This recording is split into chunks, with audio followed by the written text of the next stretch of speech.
Did you guys see the new version of Brute Justice I have not. No, I haven't. I haven't had a chance to. for The Ultimate? Oh dear God. Oh. Imagine if it Brute Justice attained godhood. Oh god. Oh. It's white gold, has angelic wings. Oh damn. That's pretty cool though. It Not was gonna lie. touched by the brilliance of And Alexander's name is not Alexander Prime anymore. I like what they called it. I think it's perfect. What is it? It's called Perfect Alexander. Oh. Perfect Alexander. Perfect Alexander. I know. He perfected himself. Yeah, his wings don't look like ass anymore. He actually has wings. Not just 2, he has 4. Oh. You know what 4 wings mean? Yup. I don't actually. He's like a seraph. Archangel. Okay, that makes He's sense. high then. up there. Zawardo wing.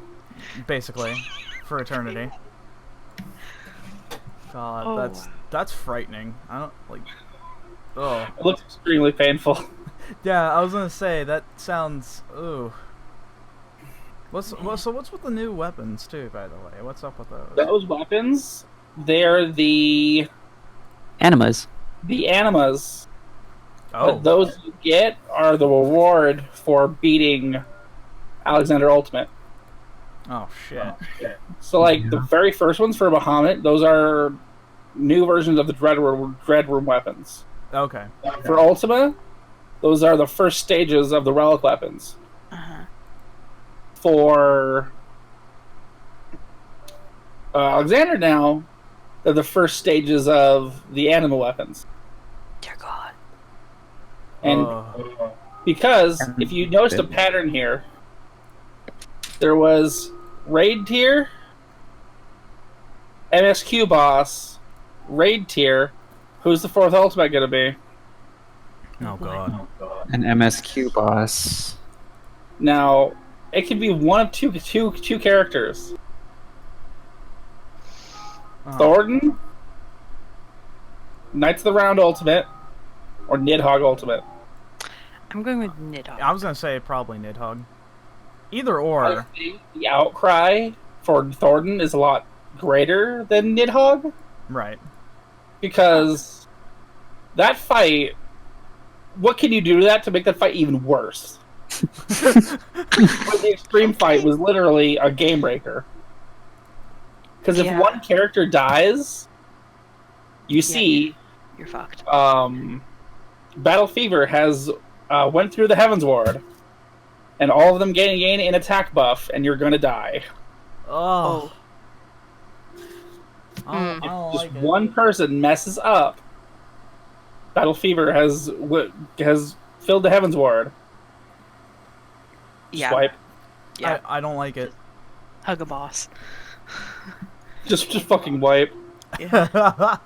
Well, I mean, you're gonna wipe. God. But that was back then when it was, big and crazy. Now you can just moonwalk in, moonwalk out. Right. That's how challenges were in Destiny. It's just like if you wanted to get the challenge stuff from it, you had to not die. You had to go flawless. Yeah, that makes sense. Oh, it's so bad. It's still that way even now in Destiny 2. Well, yeah. But it's not like It's worth it, though. Blast. Getting all those stuff. Getting good. Well, yeah, but it's not like Vault of Glass. Vault of Glass, you actually had to keep your team alive. Oh, really? Yeah.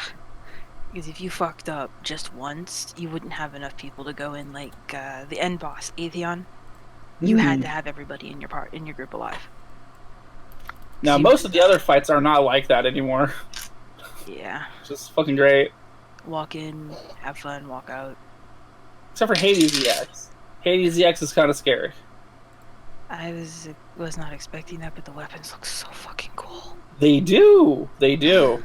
And the one I giggle like a bitch at is the spear, because it's named Minas. Now I'm doing it. Shit. Okay. All of his other weapons look great though, and the dragon, fucking lit, dude. Yeah, have to do dragon farm. or We got my raid group last time. We got to the second form of Hades. Oh something. shit. Wow. So that's first Hades, then it's Nebrales, then it's La Habrea and Irgoheim, then it's Asian Prime, then it's Hades' second form, Oh then my after God. that it's Hades' third form. Oh What the god. There's so much fuck? going on. There is, and it's fucking frightening. That scares me. Well, Yes, it GG should. if you don't make it to enrage, but damn. Every Okay. stage has an enrage. Yeah. Oh, Yes. fuck Oh god. You Fuck need to that. get Hades for the first time to 10%, which he takes a lot of damage. It's Yeah. kind of easy. And you can kind of cheese him too. All you do is stand in the middle, and you're fine for the... you remember the fight where those things would come down? Oh yeah. And it would, yeah, you can eat two of them and just stand in the middle during that part. Oh, okay. Fuck. The second part is still kind of easy, but you need to get Nebrales down to 50%. Again, he takes a shit ton of damage. Yeah. Third phase, La Habre and Irgoheim. That's a little... Ow. Because it's kind of like Bismarck Extremes mechanics, Oh. where you'd pull, it'd have the two adds, Uh-huh. and then they do an attack, and then you get a debuff. And it's the opposite debuff, exactly like Bismarck. Okay. Ooh. If you get the ice debuff, you attack La Habrea. If you get the fire buff, you attack Irgoheim. And then they kind of switch it, just like in Bismarck. Aha. Okay. And then also there's these tether things that you need to get. But we're making the tanks and healers do it, so DPS can just DPS. Right, yeah. That's why I like my raid group. We make the healers and tanks do everything. And then it's Asian Prime. That is... I'm gonna have to watch a video for it. Ooh. Ooh, let's see what kind of shit. Ooh. I feel I can feel like DPS have to die. oh okay. Oh, it's one of those fights. It's like in Chaos, I was about to say, where yeah. the DPS need to get killed, quote fingers. Nope. Killed but not really killed. Yeah, dead but not dead. Yeah. DED. And then after that, you just DPS him down, but you need to go and get him down to 10. And he has quite the amount. He's a lot of HP. Then we got to the second form of Hades, and I don't know what the fuck happened there. I was dead. I comes up, starts talking shit, and I'm like, oh, I'm dead already. Neat. Rip. And then the third form of Hades, Mm. whew, and the arena change. Because you remember what the arena looked like in the second form, right? Yeah. It was the purple background, and then the purple stage. Yes. Yeah. That's the second. The third one is the stage above Amarot, the world. Right, yeah. As the world as a meteor's hitting it, the world. Oh. That's just the background. Then you have him with some. It's him, but he has like this red aura on him. He's fucking crazy. Ooh. Yep. I'm watching videos tonight. Anyway. That sounds horrifying. It It does. fucking is. But But each clear will get you 2 tokens instead of 1. oh, that's nice. Oh. Yeah, apparently it's that long of a fight. It is. It is. Speaking of horrifying, welcome back, Seekers. I'm joking. Oh, How I'm is this joking. horror? No, but Good seriously. segue. Yeah, welcome back though, for reals. Yeah, I think it's. I got everything. I'm prepared. I am super comfy at the moment, so this is pretty good. I'm not sure about the rest of you. I don't know where Alexander went, but he'll be around. He's in a stasis loop. He's fun. Oh, okay. We put him in a marble. He's touching his daggers. He's polishing his daggers. Please. Oh. Yeah, he probably He got fell his asleep one night. lotion. Stop! His napkins. Stop his sitting! clothes, His daggers. I'm gonna tell you what you tell the rest of us. Stop sitting. Towels. That's only because I'm a paladin in game. Yep. But yeah, we are going to be finishing up tonight for this couple of weeks. Sort of side stories and personal arcs. Going through this pretty quick. I know, like I said, we haven't gotten into anything like super exciting with lots of dice rolling and stuff like that, but you know, you guys. I want my I side story to be 5 seconds. well, you're gonna get this one. You're gonna Yeah, get this character one. development's a great thing. It is, and I know that you guys put a lot of effort into. He probably fell asleep. Yeah, probably. Poor boy. That's fine though. But yeah, I know you guys put a lot of effort into these characters, and you know we're now actually 50 sessions in, so character development is, I think, very important, especially when you bring it to 50-50. once you bring it to my table, which then becomes our table. So, with that said, though, last week, however, we went through the twins. Bilge was not here, but he is now, right? Sorry. Mm-hmm. It's all good, dude. You know what happened, or should I recap for you? Oh, yeah. Recap. Okay, so last week we started with Alexander, as he received a notice from somebody after visiting Sorcerer's shop to see if she was doing okay after hearing the events that transpired over at the UK. For the most part, yeah, she was doing really well. She was a little bandaged up and slightly beaten, but still in very high spirits.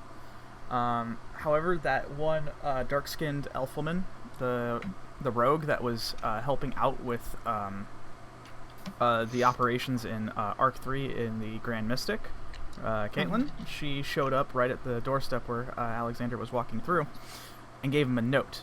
And the note was to meet him, or this person, in a tavern called the Silver Coin, which also stated that this guy has what he's looking for. And if you guys remember, the thing that Alexander was looking for was this essence of ice so he can imbue his dagger with it. The Phantom Shard. So he goes over there and he meets a Warforged named Dealer. And Dealer is... Well, Warforges, for those who aren't 100% certain of what they are, think Exos from Destiny. They're like machines, but they have the capabilities of being more human, or at least in my little universe here they do. And he turns out to be like really kind of like sarcastic, laid back, and just kind of like whatever. And those two hit it off immediately. Especially after realizing that Dealer has a dagger collection too. Yeah. They instantly became best friends. So They were comparing the size of each other's daggers. well, Stop sinning. well, Alexander was for sure, but they were playing blackjack, so just a little game of chance in order to see if Alexander can indeed win himself this little ice shard, and he did. At first, he was losing pretty bad. He lost he lost a lot of money, but he was able to get it back. Dealer was a good sport about it, and gave him the shard. But he made him promise that he'd do some work for him, and that he'd be in contact with him real soon. He also handed him another note from none other than Dale, saying, "I'm always watching you." And so we had to segue over to Alexandria's side story, where she wanted Boba really badly, didn't get it from Alexander as he's stuffing his face in the mess hall, and she comes over, looming over his shoulder. You know, they got the twin senses, so Alexander immediately knows something's amiss, and promptly the twin insanity tends to go on from there. However, they were interrupted when a raven showed up out of nowhere with a note in its mouth, dropped it down, stole a bit of Alexander's food, and ran off. And with that, it was a note for Alexandria herself. Seemed to have been imbued by magic because Alexander couldn't read it. It just looked like a blank piece of paper. And it was said to meet at the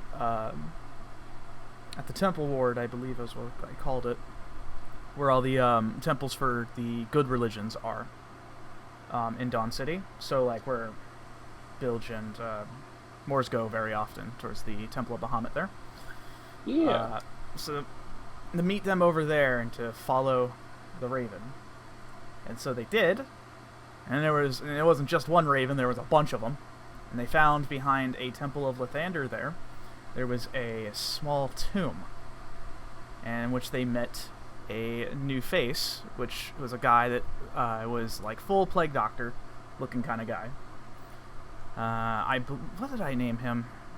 I got so many character names, dude. I was like, Roland, thank you, Roland Nightsinger.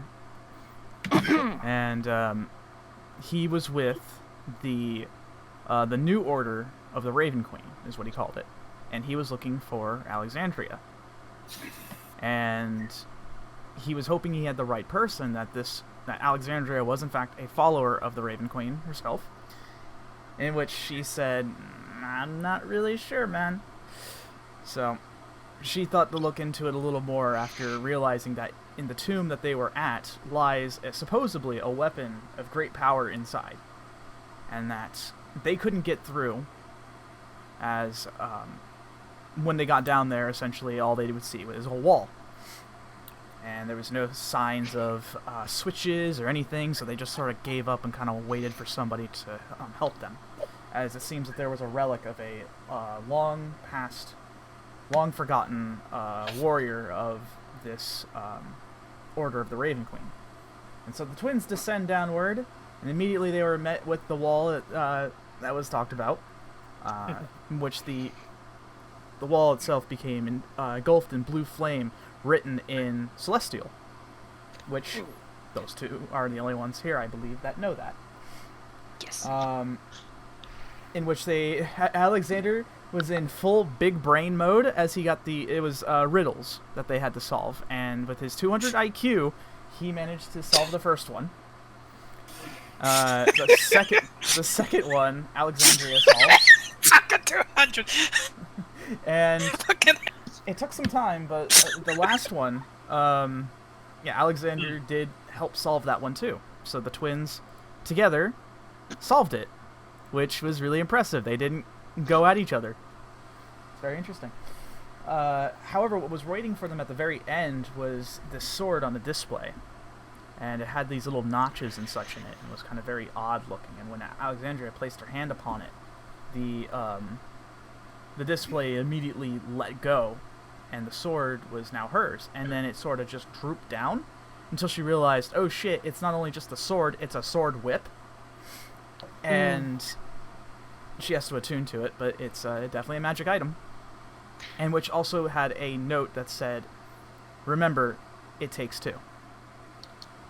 And they went back out, and which their new friend was very excited to see that the rumors and everything were in fact true, and that he would do what he can in order to help out Alexandria with the order. And she said that she would take him up on that offer and learn more about the Raven Queen herself and their order. So now she's a part of their little club. And then we went over with those two back in New York, over to Dale's little hangout place, in which there was a lot of shenanigans that went on, as per usual. The rivalry between Dale and Alexander went a little higher, in which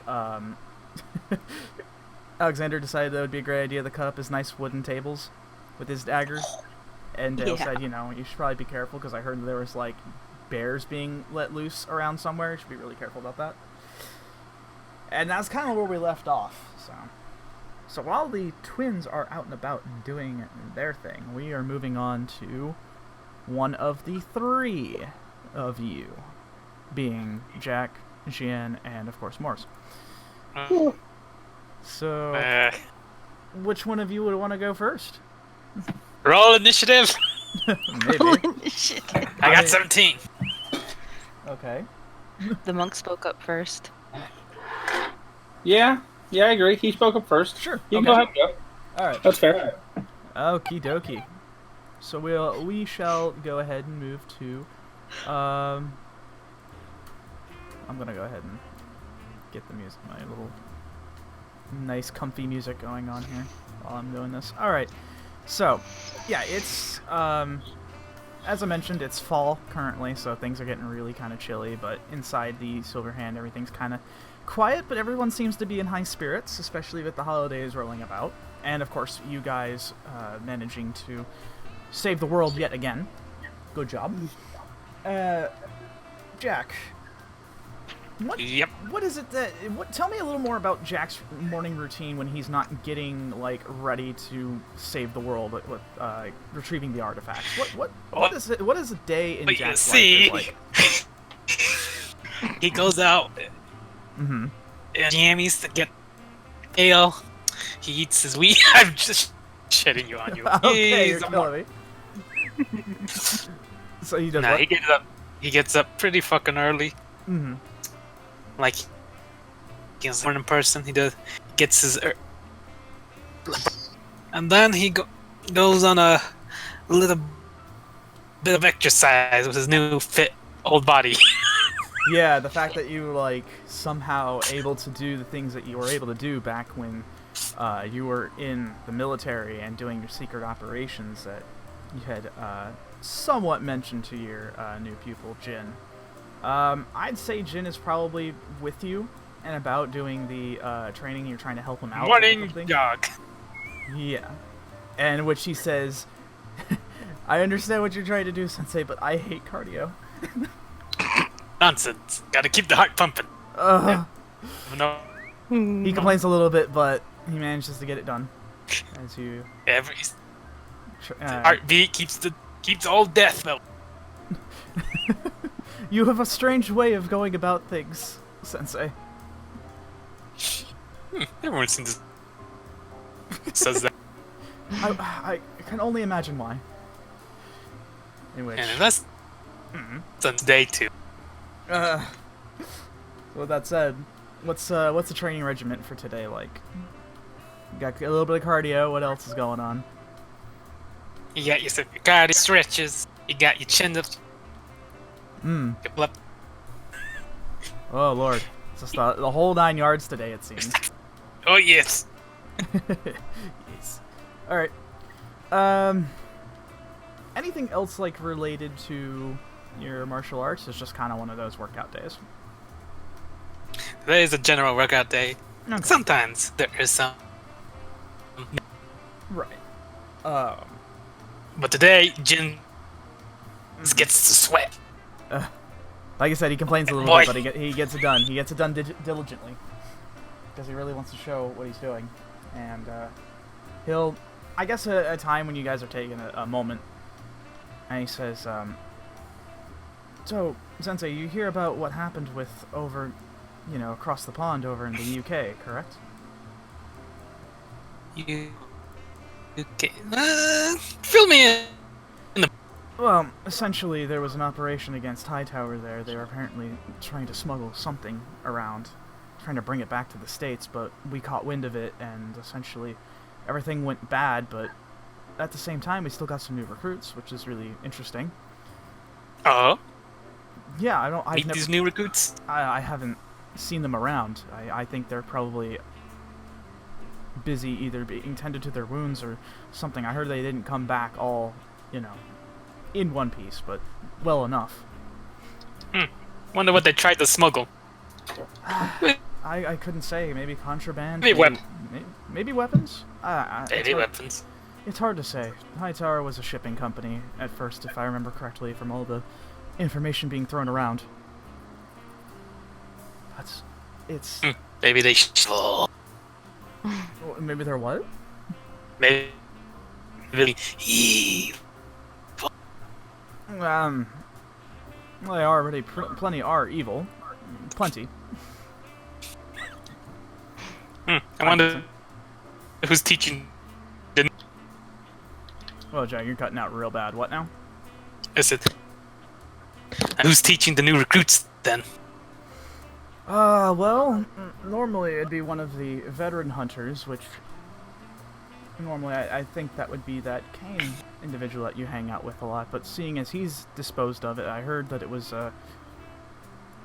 well, it's one of them New Age wizards, I believe I heard the term being called.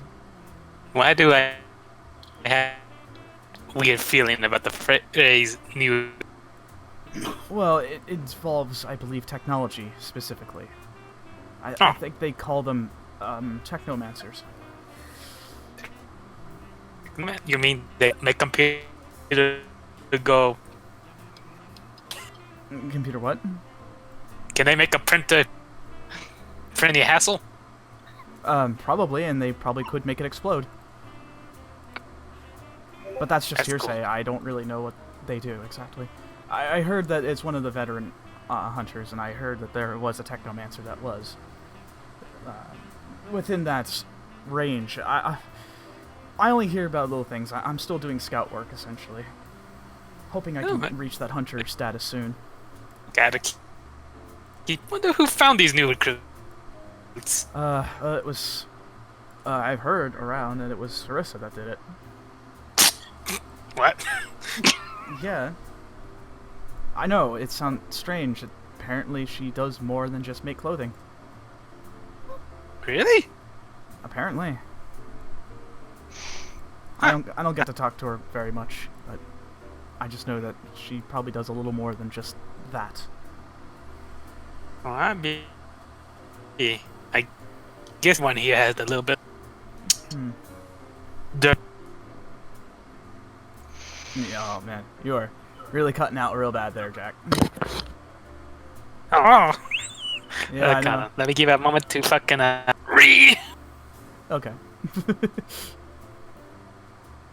Evil. Memes. Memes. As I was saying, I guess everyone, no matter how small, has done some dirty work. I would assume, yes. I'm not sure what... I wonder if that little blacksmith kobold killed a man. I don't know. Maybe you might have to ask her. I'm not sure how well that would go if you just said, hey, have you straight up killed anyone? But essentially, I believe that would probably go off not very well. Have to ask. What's that? Have to ask first. I would be careful with your tact, though. Just saying. Attack. Yes, tact. You know, the way you go about things. Anyways, any news? Japan? No, we haven't really received any sort of new information from the Shadowclaw clan. Just a lot of hearsay. Everyone's kind of been buzzing about and talking about the fact that the scroll is opening. That thing is really fascinating. Imagine ages upon ages of history written down on that. Almost seemingly lost, and then suddenly a foreigner comes in and brings it in and can open it when everyone else can't. I find that really interesting. I feel more special knowing it. Old heart. Well, it seems that you and that scroll have some sort of business. But that's just me looking, the outsider looking in. I'm sure you've already thought about it before. It does puzzle me a bit. Yeah. Well, actually, oh, I'm sorry, go on. It puzzles me a bit. Makes me think about my ancestors, but I suppose that is a mystery for another time. We just wait. You're not very familiar with your family's history. I don't know. As far as I know, my grandpap and his grandpap were full-blood American. I wonder if it's that situation back in history, where it was the very first European man to be a samurai over in Japan all those years ago.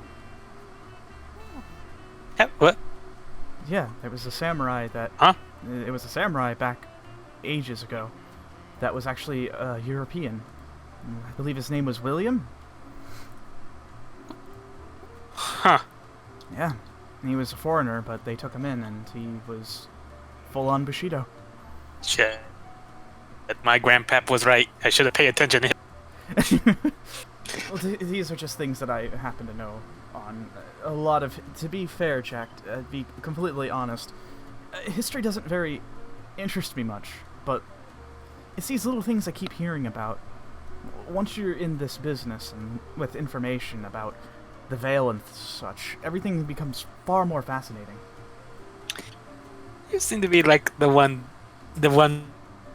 bird that is... The one what? Bird? You know the expression? I'm not familiar. Is that an American thing?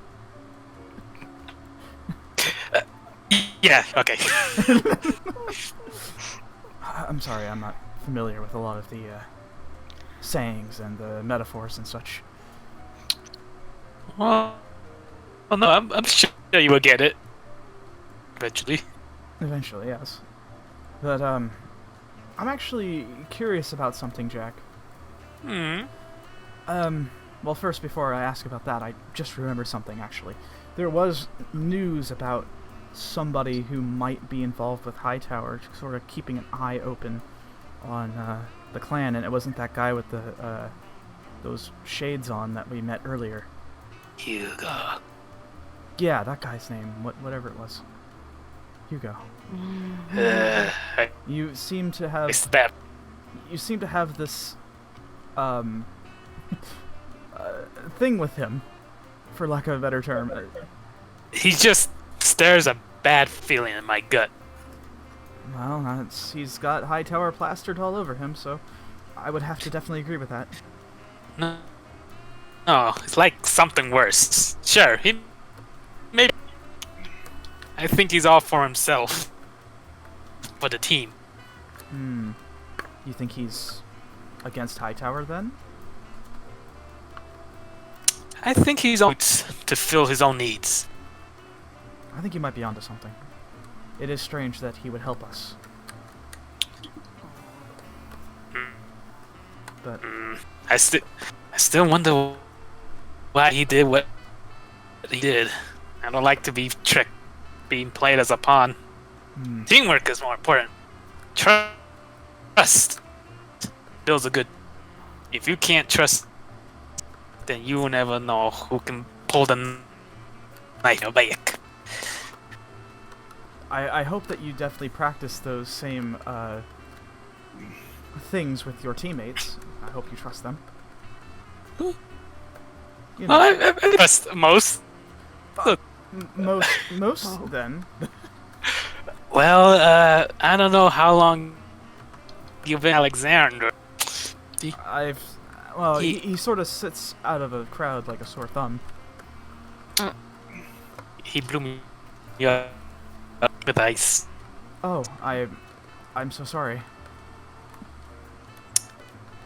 Sometimes I still want to slap him. I completely understand that. Any question? Yes, my question for you. Just slap his pink haired face. Yes. Hard. Moving back on to my question. That fucking boy. Oh no. Jack, there's something that you need to work out. I can wait. Oh no, I'm fine. I'm fine. I'm not bitter. I sure hope not. Bitterness leads to mistakes. I'm not mad that I got accosted to the guards. Wow, so frozen. Bitter.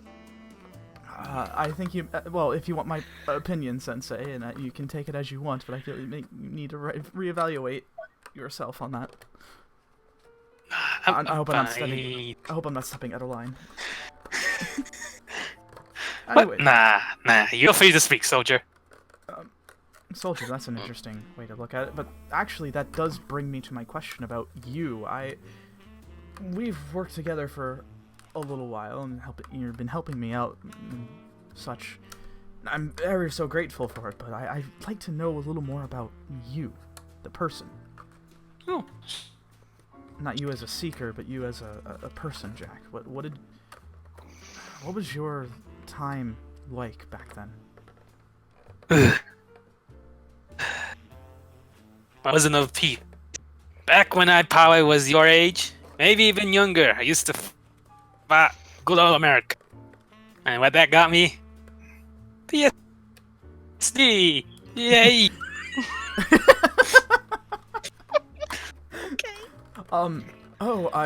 He looks kind of like, he looks all flustered, like, I'm so sorry, Jack, I was afraid that I would bring up something bad by asking, I was just curious. No, it's alright. It's been a few years now since... Goodness. Sometimes the wounds were just fresh yesterday. Lost good friends. Lost. I see. So you used to work in, like, secret operations and such? Like... around? Well, I'm seeing that probably as secret as we can secretly be. Yeah. Well, I used to work... I used to be investigation. Did some dirty work for America. Ah, a true patriot, I'd assume. Yeah. That was mostly sarcasm, but yes.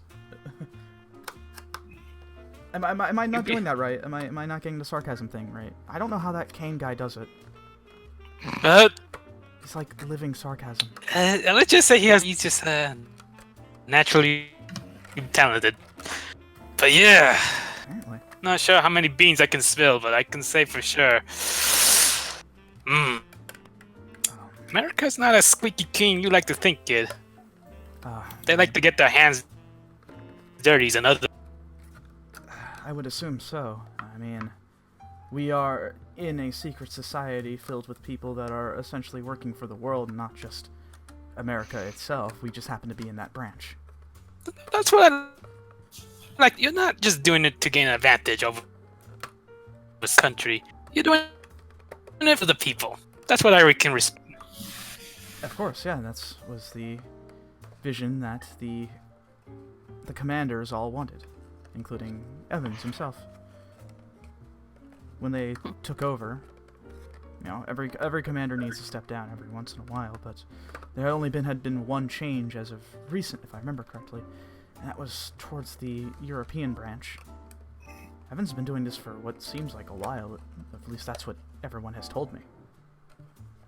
Apparently the white hair... Is a man of yeah, they say the white hair is a bit of a dead giveaway, but maybe that's just his natural hair color. It happens to some people. Really, he just dyed it. It could be. I mean, maybe you should ask. Again, I never asked if the twins dyed their hair. God, I was always wondering about that. That was actually... No, right?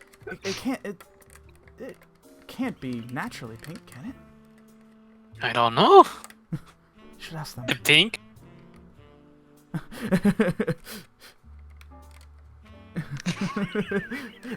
I'm sorry, look at that chat for a second. I wonder. Yeah, he The real mystery there. I'm sorry, he says, well, back to you again, Jack. I imagine you probably made some good friends while you were out in the field. I mean, you'd probably have to stay sane. That I did. Don't. scattered like dust in the wind. Oh, are they... I was about to ask if you kept up with them, but are they, gone? Could be. Could be. Oh. I guess my other question was, is that, did you make any enemies while you were out on the field, too? Ooh. Ooh, yes. If anyone asks, you don't know a jack in Russia. Or Korea. Oh. I'm starting Not- to... No, or China. Oh.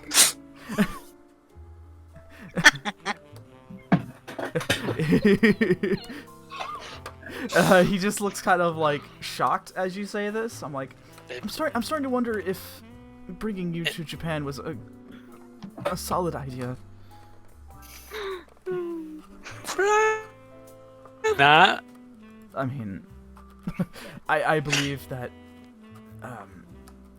Well, the thing is with Japan is that we kind of keep to ourselves essentially.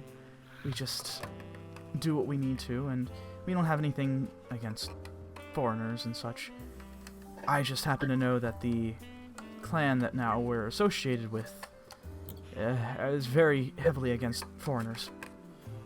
But you seem to have impressed that wolf guy. To be honest, he scares me. Huh. So he Oh leans my in. god, he shit my pants. He scares. Oh, he scares you too. Good. I'm glad that it wasn't just me. I mean, heck you not. I thought werewolves myths. Well, I don't think he's a werewolf. Essentially, I heard those exist. I sure hope not. But I don't know. I got by where zombie dragon.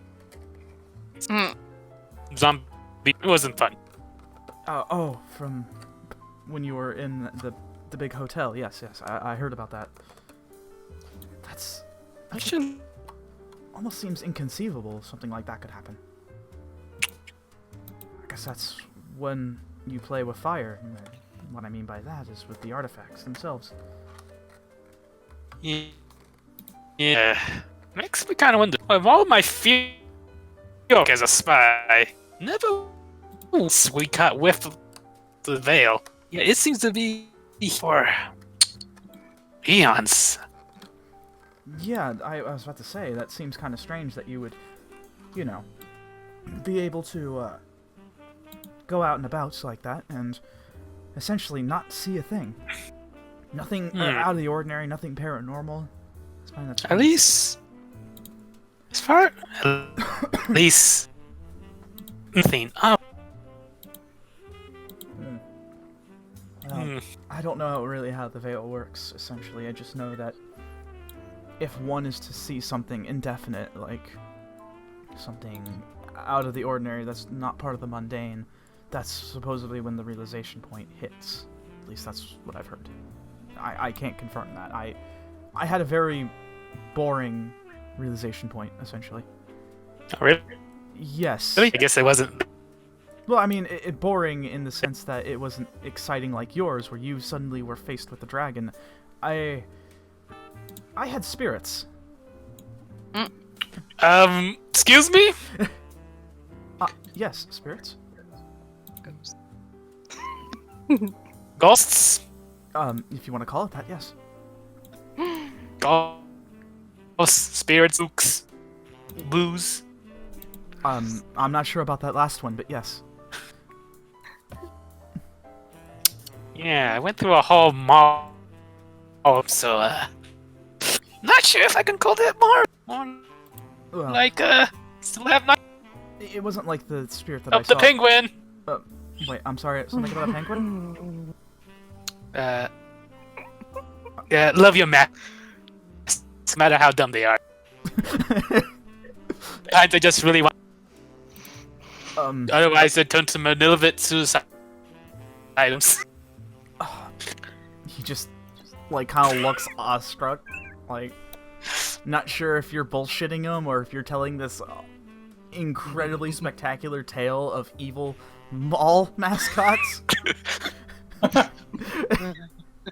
It's just, that's really fascinating, and the way you're putting it, it sounds kind of terrifying, if I may say so.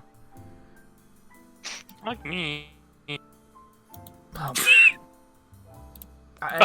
Sorry. Terrible flashback.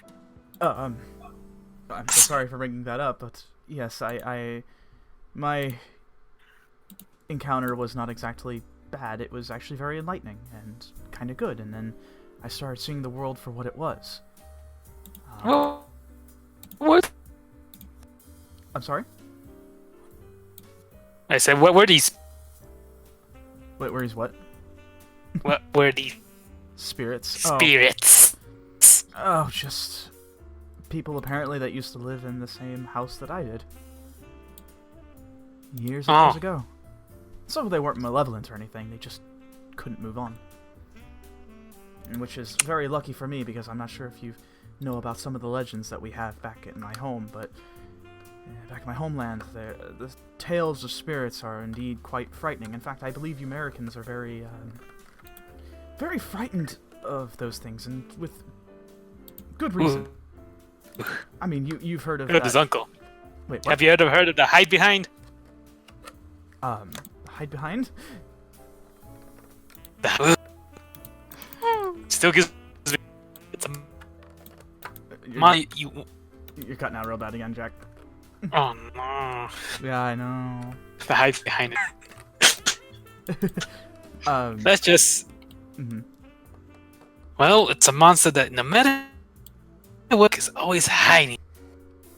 But it's there. It sounds like, Stalking. almost sounds like an allegory for paranoia. Shit, I never thought about that. Well, I mean, have you seen some of the horror movies that come from my country as well too? It's like, that one. What was it called again? Ju-on. I believe it was Americanized as The Ring in America, I believe. Or The Grudge, I believe. No, it was The Grudge, sorry. I might get the characters mixed up. Yeah, it's needless to say that our, Did it have it? what now? Did it have Ann or Kruger? No. Either. Are you saying that a man who kills people in their dreams is far more terrifying than I don't know, some other spirits and such? I guess that's sort of, preferences and all that. I don't know. I mean, a ghost with a dream. Ugh. That's Well, gonna. well, to be fair, Jack, I have seen this. To be fair, I have seen this, this movie you're speaking of, and I found it to be quite funny in all the wrong reasons.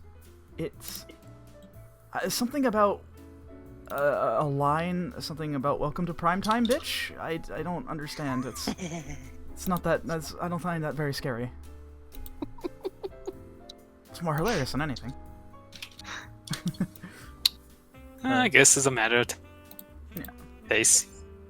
Well, anyways, I just hope that bringing you over to Japan isn't going to make things worse, because I had to wonder about your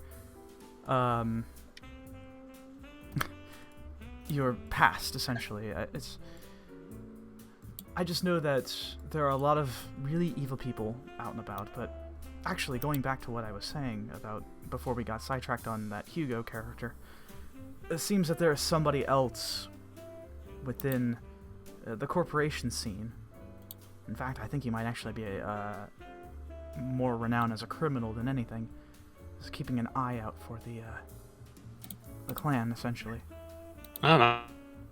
I'm kind of more worried about the Egyptian doggy guy. I'm sorry? Mythology, I'm not gonna know every single one of them. I don't think you've told me about this. No, wait, was it Zat? Set. Zet. I can't. Like, go for it. He just like rubs his chin. He says, "That's fascinating. Is that almost sounds Egyptian?" No. Oh no, wait. But yeah, I don't think it was Zet. It was Chad. Chad. Thing. Swear to God. Monster.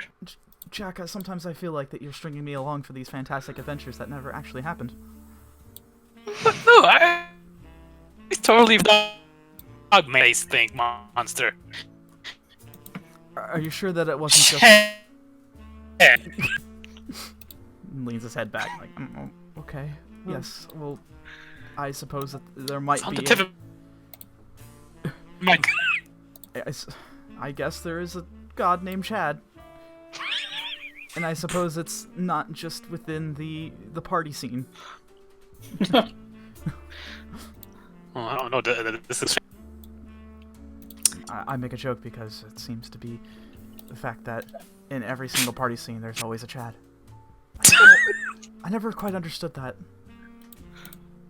Anyways, moving on from that. So yes, that's kind of what's currently going on in that side of the woods at the moment. And I hope that perhaps it won't start to bite us our backsides, essentially. I just hope that's whoever it is that's watching over us isn't going to be malicious, or maybe that they're looking for the scroll itself. I don't know why a criminal would be looking into what we do, rather as a clan, I should say, what they do. But Animation is power, kid. Secret has a way, have a power over people. That's why you gotta be careful with you trust with what you know. This is true. I completely agree. I'm trying to wonder why, of all things, Hightower would have this vendetta against us. That's another thing that just keeps popping to my head. I don't understand. Perhaps it's a business thing. Perhaps with... Perhaps. It doesn't set a very easy feeling within me is all. I feel like I think they're planning they feel saying that encounter seems to fill in some trope about villainy. They're never up to any good. Well, it just seems strange, the fact that they were supporting the Silver Hand for a while, and then suddenly they did a 180, and now they're our nemesis? Something doesn't seem right about that. But again, this is all hearsay. I listen to a lot of what the other scouts and hunters have to say. Well, maybe happened. I don't know. It was something different back then. Or maybe it was always a dirty snake, and the Silver Hand was just that grew out of control. Perhaps. I don't know. We don't need their funding though. We can do just fine. Yeah, Although it wouldn't hurt. we can do big sales. Jack, I hope that is an attempt at sarcasm, because if that was the case, I do believe that that would be spilling the beans quite hard, as they say. What? No. What? No, I wasn't joking. You gotta look. People like cook. Cookies like cook. Looks Cookies are dumbstruck. good. He looks dumbstruck at you, like, Jack, we can't. I think that would work for smaller businesses, not secret societies that are, behind the scenes. Oh, you're right. Hey, but mustard. I'm not quite sure about that. Donate to the PayPal. Think you're doing it? Yeah, I think my son more in tune with this. Oh, that's right. You did have a son, yes. What was he like? Oh, he was a fine boy. What happened? Kid full of... Oh! Well, you see, I had a nice family. Loving kids, loving family. But the wife and I grew apart. Work kind of overtook my life. Oh no. I wasn't she fell in love with secrets even from them. Always gone, always in the hospital, always seeing me vanish at nowhere. I imagine it probably took quite a toll.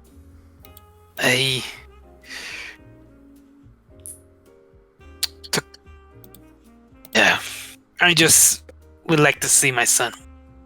Maybe one more time. I feel bad for leaving him. Well, what does he do? Does he do anything? Like, I don't know, perhaps has a job somewhere? Maybe, hopefully not at a soulless corporation where they just do the 9 to 5. I wouldn't know. Oh. Left him when he would just gone to school. Oh. One more base.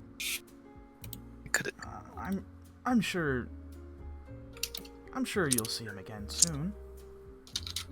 Just a matter of time, essentially. I find it that kind of disheartening now, the fact that, well, you were close to saying, you know, retirement and such, and now got roped up into this and saving the world, essentially. That wasn't even sit on my ass all day. So isn't that what retirement's like? I don't quite know. time is for people who more. I want some action. I'll lean back again, like, oh, action, yes. Well, I suppose that you got what you wanted. I want a drop kick older. Perhaps there will be a time when that happens. I'm not quite sure if you'll encounter something like that in your time. Hopefully not. Well, I mean, I did have that punch out with, I think, an orc. That was... You fought hand-to-hand against an orc? Oh, yeah. It was like... And then I got mauled by a tiger. I remember you telling me about that. I believe you complained about it for about 10 minutes during one of our training sessions. I didn't want to interrupt because I didn't want to be rude. I don't like animals no more, Jen. It is really me. Like, it's scary. And then it was the fucking dragon. No. And the dogs. I don't like it. I need to give myself a moment. That's fucking great. Okay. Yeah, he just looks kind of shocked and he says, like, well, I don't think it's all animals, Jack. I just think that perhaps you have some sort of magnetism to them. Perhaps in those across the veil. Perhaps almost pooped on me. I don't want to think about that. Now that I think about it, when a raccoon gave me a... I'm sorry, a raccoon? Raccoons. The only animal I can trust is Alice. That's why I gave her a knife. I'm sorry, Alice? What's an Alice? The little plush bunny that, you haven't seen her? Cute as Dickens. No, I haven't, actually. That seems to be a stuffed Just animal. most adorable ankle stabber you can ever met. Oh god, what was that? Ankle stabber,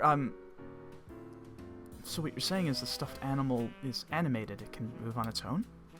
Yeah. Then, if you don't, pardon me if I'm stepping out of line, but why would you give it a knife? I don't think it can hold a gun. That's a frightening thought. I'd rather not want to think about that. It's probably small enough. What can I find in this day and age? How about we not outfit the stuffed animal with weapons? Oh my Yeah. god. Yeah, she probably needs some. What do Kevlar vet? Oh man. I'm cracking up about what Alexandria just said.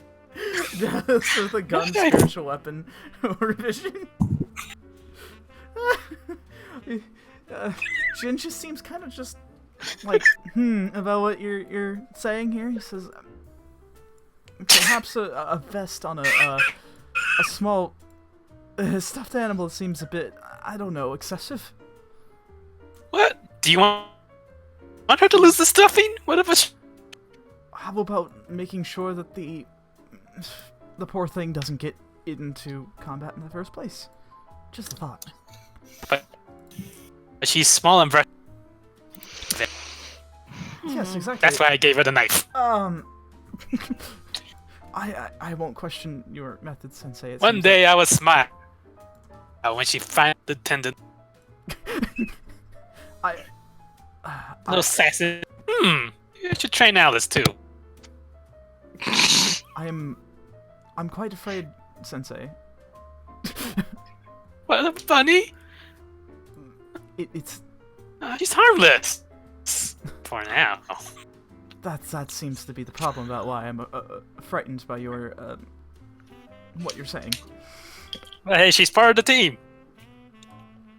Well, yes. I think she's more for more emotional support than, say, tactical support.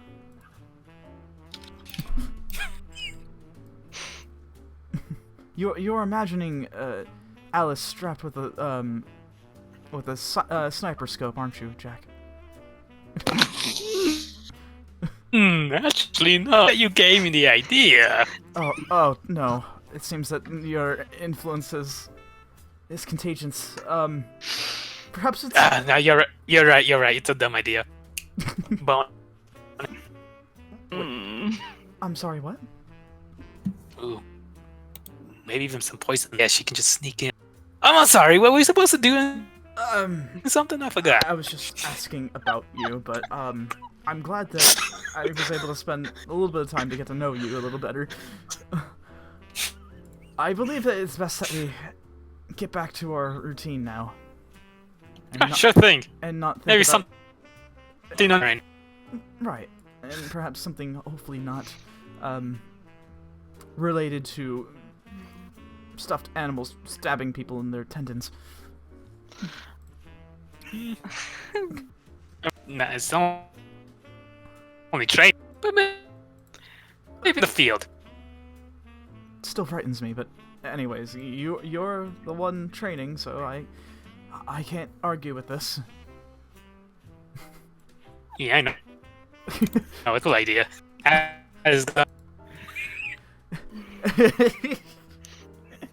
Oh god. Okay, so with that, you guys tend to do the rest of your training, and in fact, by the end of it, Jin stops you for a second, Jack, and he says, "I actually thought about something that I could do for the Shuriken that you have, by the way. It was something I learned while I was..." The wind blade? Yes.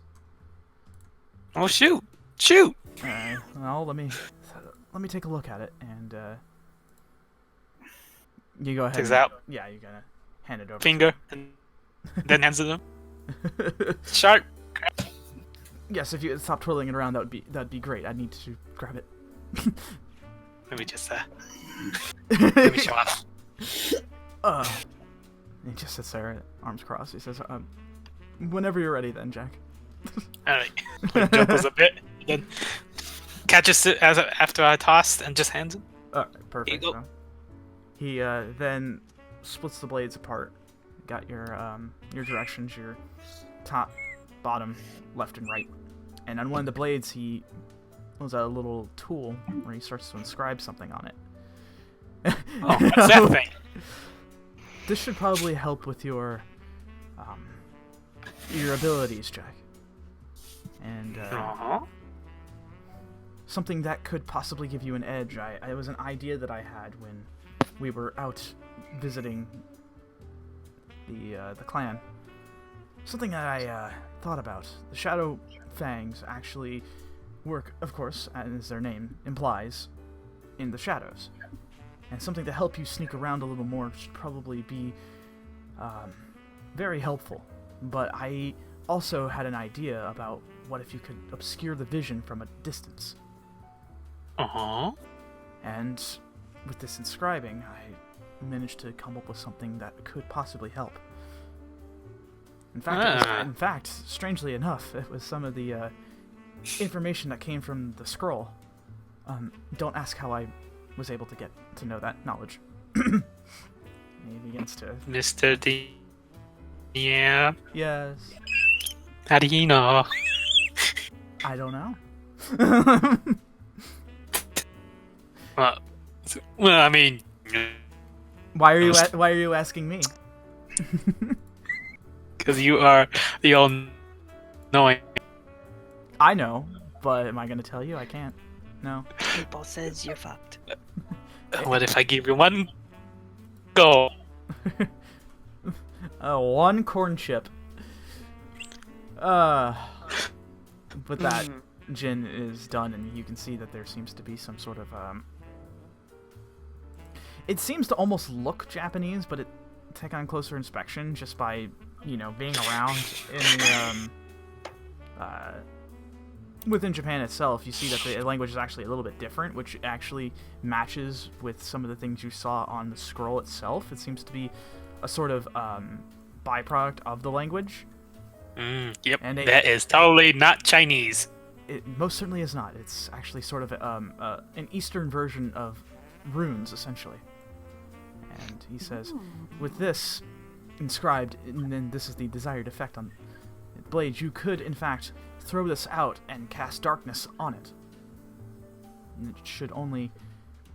it shouldn't cost really anything, because, we, as monks, use ki, our life force energy, to obtain incredible feats. And I know that you have to keep a hold of your resources, so this might be able to help you. However, it's only good for once a day. Just one of the few little secrets that the scroll kept. I'm impressed. Wait, would you learn to... It's something I got to learning. He sort of looks around, kind of nervous. Yeah, you know what? You might be a help. Maya can use your hand. With what then? Well, make King go, I don't know, explode, cast dark, make people and stuff like that. I'll have to see what I can do. It depends on the inscribing. There's only a few things that I do happen to know, but if I happen to come across anything else dealing with this sort of runic language, then I will most certainly help.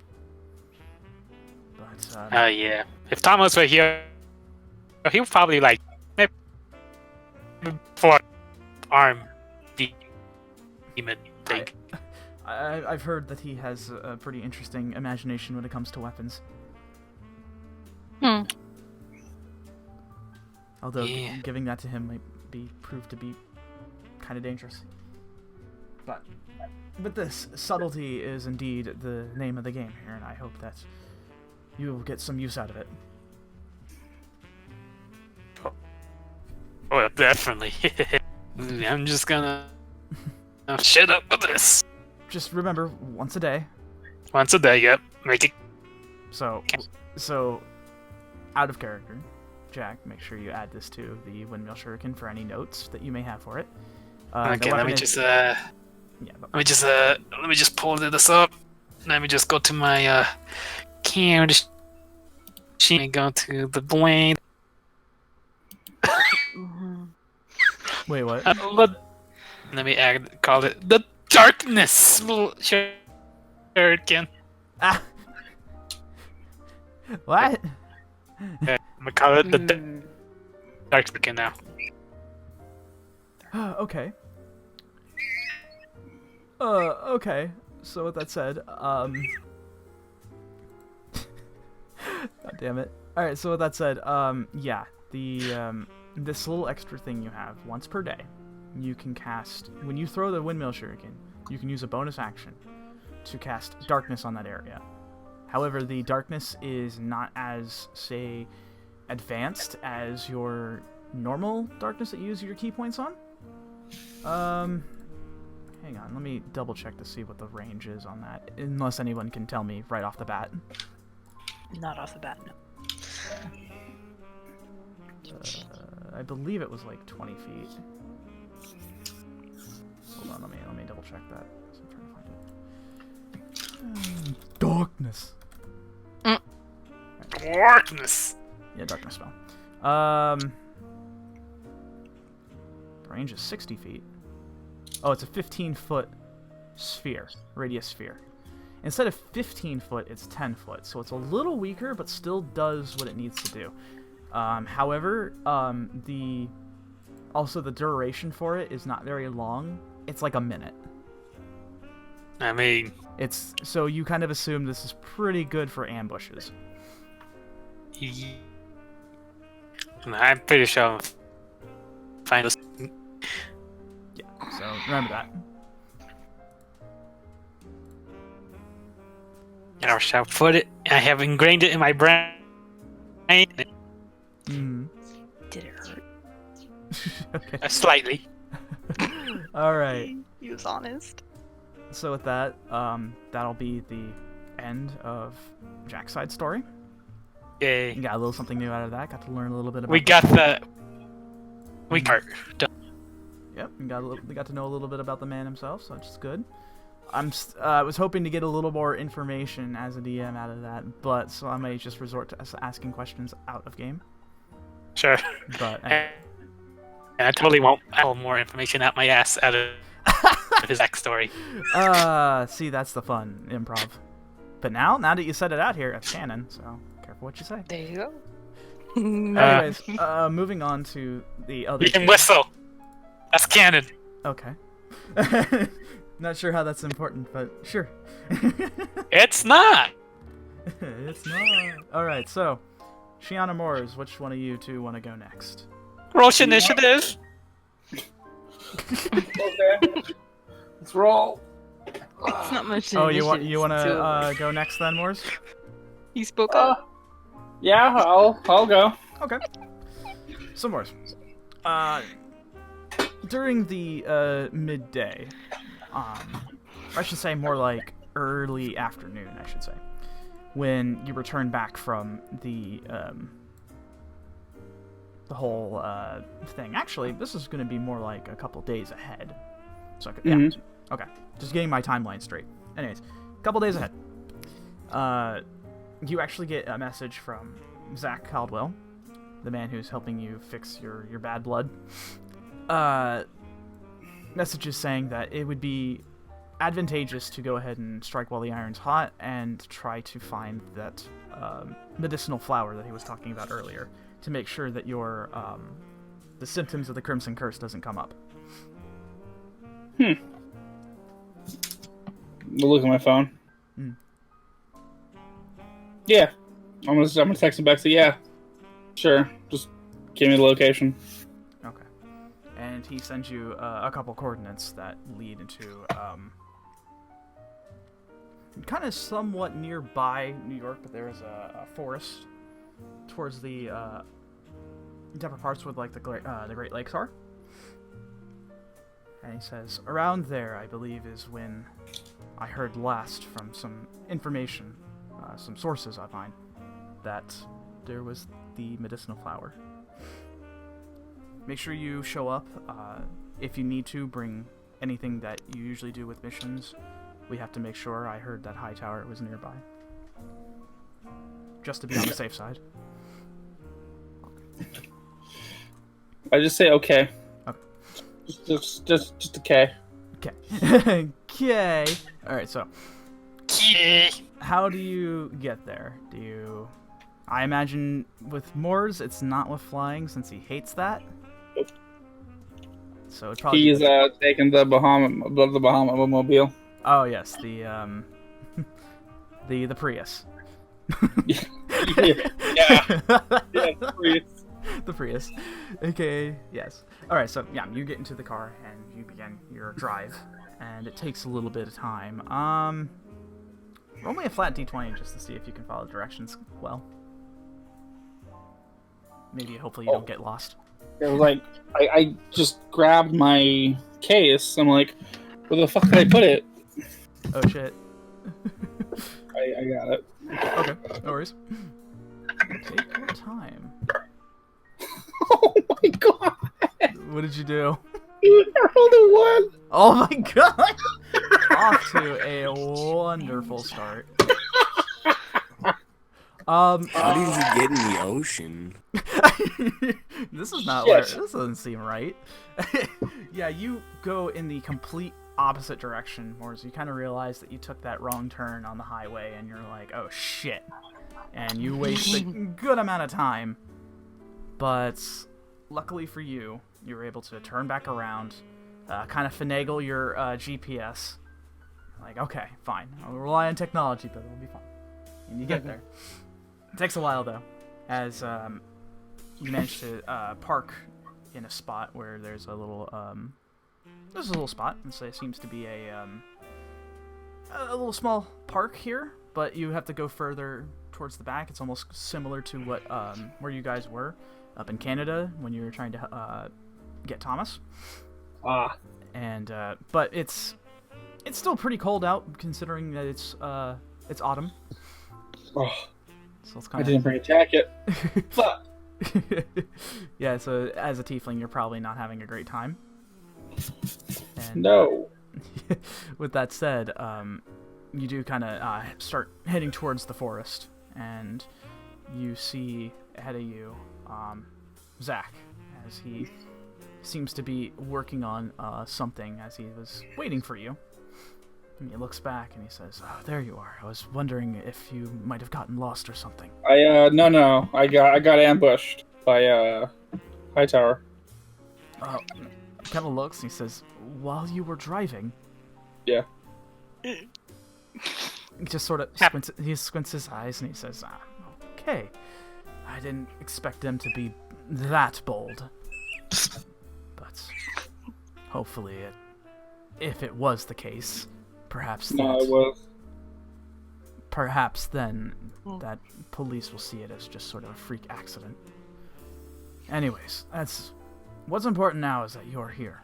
And Yeah. he gathers a couple of his things up and he says, "All right, what we're looking for is a flower that is very hard to miss, unless you're not paying attention. It's a flower that actually glows. It's a sort of light, fluorescent white is what we're looking for. However, Yes. it is indeed, it is, but we have to make sure that we get to it. If the rumors are true, it has very strong medicinal properties. And this could lead to either curing you, or at least stopping the corruption. Now come on. We have no time to waste." And he began heading out towards the forest. Roll me a survival check real quick, just so you can... He's gonna do the same as well. 19. Oh, very good. It's just a flat 19. Okay, yeah, because you don't have any modifiers to that. Right. Yeah, Zach rolled really well, too. So, he has his phone out, and he's kind of going over some notes as he's walking about with a small backpack hanging over his shoulder. What you looking at? Some of the information that was given to me about this thing. I'm hoping that we can find it around here, if my sources are to be believed. They haven't steered me wrong yet. And he looks back at you. Well, man, got nothing to lose. This is true. Nothing to lose and everything to gain. And Exactly. he stops for a second. He says, I have an idea." And he holds his hand out, and you can sort of see blood kind of escaping from his body into an orb shape, sort of similar to those things that you saw Carlos throw at you. It sort of hovers in midair and just sort of blubs a little bit, and He says, "This will allow me to be able to see a little further out without us actually splitting up." And he sends it. He holds his hand out and he sends it outwards, and it begins moving about, almost like a drone. Oh wow. He says it doesn't go very far, but at least I can sense something magical if it's nearby with this. It's not like having an actual drone or anything, but it's just as good. And he says, "All right, let's keep going. All right, let's see. How about another survival check?" That's 7 this time. Yeah, he rolled really bad too. You begin to find yourself in a large clearing of trees, and he says, "We're not finding a damn thing. It's been like, according to you, it's been like about an hour or so, hour and a half, just kind of walking about, sort of enjoying the sounds of nature and such. And it's really, you aren't really making a lot of progress, you feel." And Zach seems kind of frustrated, but he says, "Well, So where the fuck is this thing, dude?" Well, it's not going to be easy to find despite its outward appearances. I'll tell you what," he points over towards the left of him. He says, "Go over there. I believe that there's, if the maps are correct and I have my directions correct, there's a lake over there. Maybe it's growing somewhere near the water. I'll stay here. Keep an eye out." Okay. Alright, so you take a suggestion? Yep. Alright. I'm just gonna go over there. Alright. Yeah, so you kind of just stroll your way in, and once you get past the clearing of trees, you see a massive lake with a one tree sort of standing upright, very tall, in front of you. And what's strange enough, when you see this tree, you actually see, very strangely, a suit of armor, and with something sticking out from the side as well too. What would you like to do? So now, about how far away from it is me? It's From like that- it's like about 60 feet. It seems to be leaning up against the tree, kind of slumped over. Almost looks like a body. Well, I'm gonna go dive in. Okay. So, begin walking up towards the tree as it's large. Very. You can see that the colors are starting to change from the leaves, from a green to a bit of a red and brown color, and they seem to sort of fall, some tend to fall nearby this body that you come up upon. And you see, indeed, it does look like a suit of armor. What's interesting is that it seems very rusted and worn down by time. However, you can see that the tabard actually has the same colors as that of a Paladin of Bahamut. Who would leave this out all the way over here? And I'm gonna. you're gonna what? I was gonna. Because I'm out here, I'm iffy, I'm like, okay, this is obviously a trap. I'm gonna use Detect Magic. Okay. Yep, you begin casting. Is that like a... It's a 10-minute concentration. Alright, yeah, so you begin to sit down and begin to concentrate on seeing if there's anything magic, and a bit of time passes by as you sort of just hear nature and about, and it's actually quite relaxing. Suddenly, you get the feeling that there is something very magical right nearby you. And you look over and you see this thing sticking out from the side of the tree. What almost looks like a spear. And it is glowing like the fucking sun. Oh. And you take a closer look at it, and it seems to be both a sword and a spear. A sword spear, if you will. I'm gonna have to go take him. I'm gonna have to, just slyly move over there. Because I just still don't trust that armor. Okay, so you're gonna So how you're going to go get the sword spear? Yeah. Okay. How do you go about doing that? Okay, first, what does the armor's helmet look like? It looks like a sort of I swear. Okay, so think the knight armor from like Dark Souls in the first one, where it's like the full knight helmet and the kind of thing that it has like the full visor over it. It's kind of like that. Okay, so you really can't see from the sides, right? Right. Cool. I'm gonna go. I'm gonna go on the right side, or on the side to where the spear's sticking out. I'm gonna try to like walk over there. Okay. Walk to the spear on his blind side, and I'm gonna try to yank it out. Okay. Oh, Alexander just got back. He just literally woke up. Okay. Oh, shit. So you place a hand on the sword spear, and you feel this sudden rush of magic energy, and just like it, and then with that, it just sort of stops. It was like a really strange second-long sensation. Ooh. And you pull it out of the tree, and it's a little rusted, but it needs some TLC. Here, let me show you what the blade kind of looks like. Like, if you've seen... Like, I'm gonna draw it out myself, including the sword whip, by the way, Rose, so... Mhm. But, just... This is sort of the base of what we're looking at here. Ooh. Yeah. It's like... So it's a sword and a spear? A sword spear, yes it is. And so it extends. Sword spear. Or as Bilge called it, a swear. Or perhaps even a spore. Spore. So, this thing, when you take it out, it's as long as you are tall. Like, it actually reaches up to your height. Morris, how tall are you, by the way? You're like 6 something. Shit, he was like 6. It's like 6'4"? Yeah, he is 6'4". Yeah, exactly. yeah. So it's like, it's really tall. It's like, it's up to your height. A little taller than that. The blade goes a little higher. And when you hold the sword spear in your hand, you have this sense of familiarity with it. It's strange. Like, it almost feels like the grip and such, despite being eroded by time, still fits really well in your hand.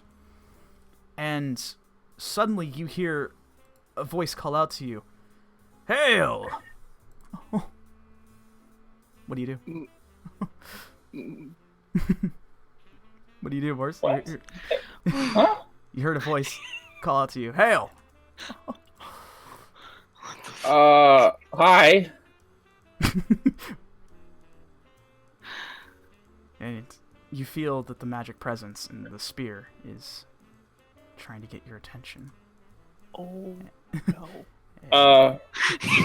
Wait, is the weapon's talking to me? You assume so. And you hear it say, "You finally return," and he stops for a second. "Oh, my apologies, good sir. It seems that I have mistaken you for a friend of mine." Oh. Well, I mean, this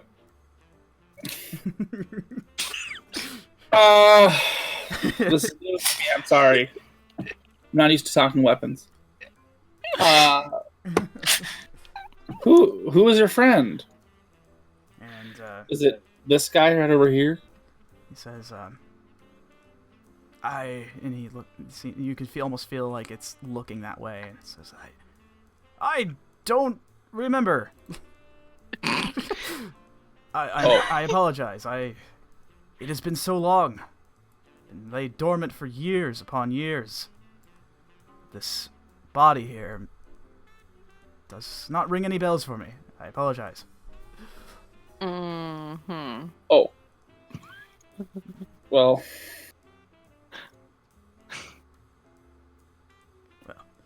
Who?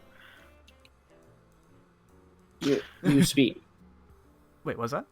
You speak. Indeed. I didn't smoke today. I'm sorry, are you talking about tobacco? In a sense, yes. I suppose we all have our vices. But I must express my gratitude that you have shown up. For I was stuck here for what felt like forever.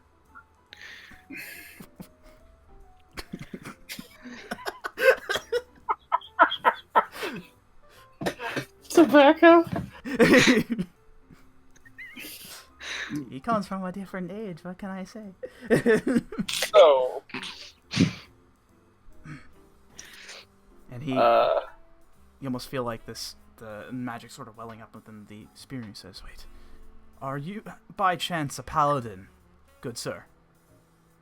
indeed I am. And what god do you hail? Bahamut. Exquisite! And Jean says, that's... If I remember correctly, if memory does indeed serve me correctly, my last owner was a paladin of Bahamut.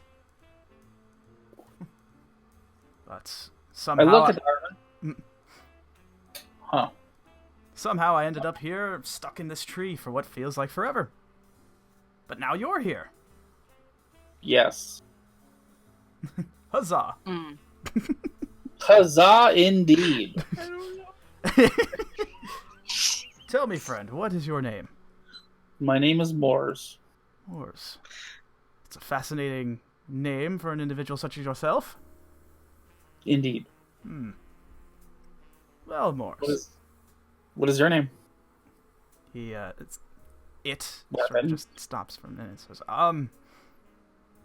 I can't remember! Again! Wow. It's been very long. I'm quite sorry, but I don't remember. Well, I'll take you with, and we can figure out your name together. Well, you would do that for me. Yeah, you look really cool. Well, I must say that I am not any sort of spear or sword or the combination of the both. I actually do have a very interesting property that could be of use to you, Sir Paladin. Sir Moors. Whoa. Cool. I like that. Indeed. Well, now, allow me to explain what I do. My element belongs to that of lightning. And you can use me as a bolt of it, essentially. However, it seems that unfortunately, and it's a bit embarrassing, but the magic has sort of drained a bit from me being stuck here for so long. It's only good for one day. Don't say that. I'm Don't sorry, say I don't that. I don't quite understand, sir. No. Don't worry. I was having a mental. I'm fine. I hope that doesn't happen to you often, good sir. Not usually. Excellent. So, Morris, what you're holding in your hand essentially is a sword spear of lightning. Essentially, what it can do is that Swearing like it is indeed an intelligent weapon. Cannot seem to remember its name. However, it seems very it seems like it really wants to help you. It seems very genuinely good. And essentially what it can do is that it can basically turn into a lightning bolt once you throw it. And it'll return back to your hand, just like your soul weapon does. That's what I've always wanted. However, when you make a ranged attack against it with the lightning element to it, the range is about 120 feet, by the way. The target needs to make a dexterity saving throw. I need to write this down. This is a lot. This is a whole new weapon, buddy. Okay. So, weapon. Whatever you want to call it, too. I will come up with a name in a bit. Okay. I got one actually. Oh, very nice. So,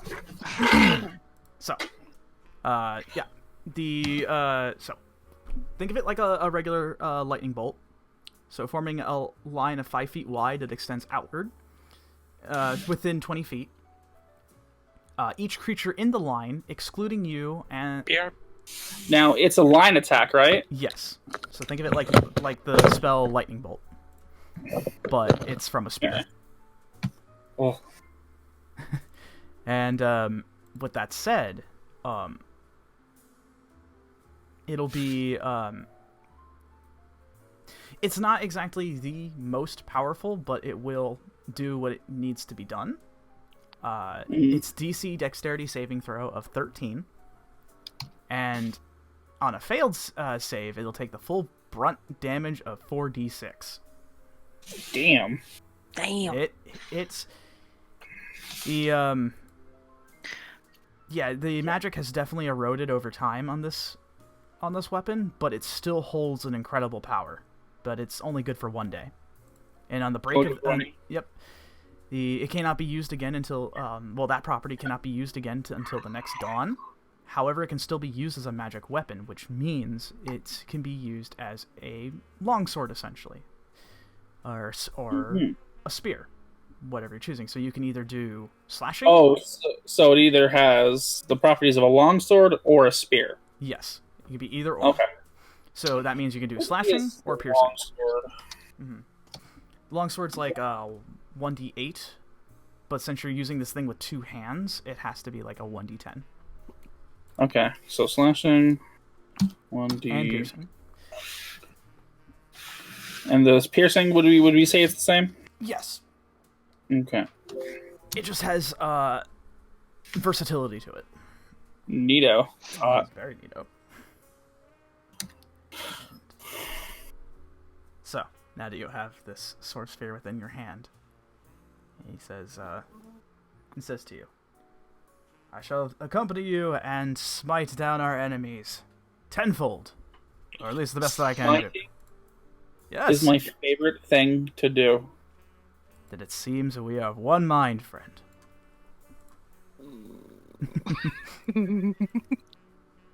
However, I will only talk when needed as well. I imagine that just by studying you a bit, you're not exactly the most conversational type. No offense, friend. No. I just thought I was a little messed up. I didn't know weapons could talk. Not very many can. But feel free to talk to me whenever you want. So, I mean, the first time it might scare me. I will try not to scare you with my booming voice. It's just how I'm used to talking. That is fine. And with that, you now have the sword spear with you. The sword spear of lightning, whatever you want to call it. As you now are left alone with just this intelligent weapon and the suit of armor at the base of a tree next to a lake. Anything else you'd like to do? Can I inspect the armor? Yes, you can. Do so. Roll investigation real quick. Just see what you can tell. Oh, shit. Oh, there it is. That is a... Natural 20. Oh, shit. Okay. Morge, you've become very intimately familiar with how... Yeah, you see everything. Now, you become intimately familiar with how armor is with different orders of paladins and such, especially within your own order. This is definitely Bahamut indeed. Not only does the tabard share the same colors and a little bit of the insignia as well too, but there's a lot of dragon motifs on the armor itself. There's a lot of engravings of it. This definitely belonged to somebody who was a paladin of Bahamut for sure. However, this is incredibly old. Like, you almost wager somewhere ballparking it around 200 or 300 years old. It's been there for a real long time. Huh. What are the odds that I can carry this thing? Oh. Is there anything inside? Do you check? Yes. Okay. You flip over the visor of the helmet, and you just see within the dark. Welcome back. Eek. Into the dark recesses of the helmet, you actually do see a skull in there. Huh. Well, Sir Knight, let's get this shit refurbished. This shit's fucking nice. Duty the dead as usual. This is damn sexy armor. Fuck. And what do you plan to do with it, sir friend? Oh, right. Well, look at this fine armor. Are you It should be bringing refurbished, and reused by me. by you? Yes. Hmm. It's been there for ages. As far as I can remember. You can tell. It'll be quite a challenge, but be very interesting. I've had much worse challenges. Indeed. And at that, it stays quiet. Alright, so you're free to take this thing. It's when you try to lift it and hoist it a bit, it is heavy. It's fine. I'm up. Oh, fuck! Almost. Yes, I should have brought bilge. Damn it! The sword spear says, "Remember, good sir, lift with your legs, not your back." Yes. I might like this thing. Yes, I am. I am. Wait, what?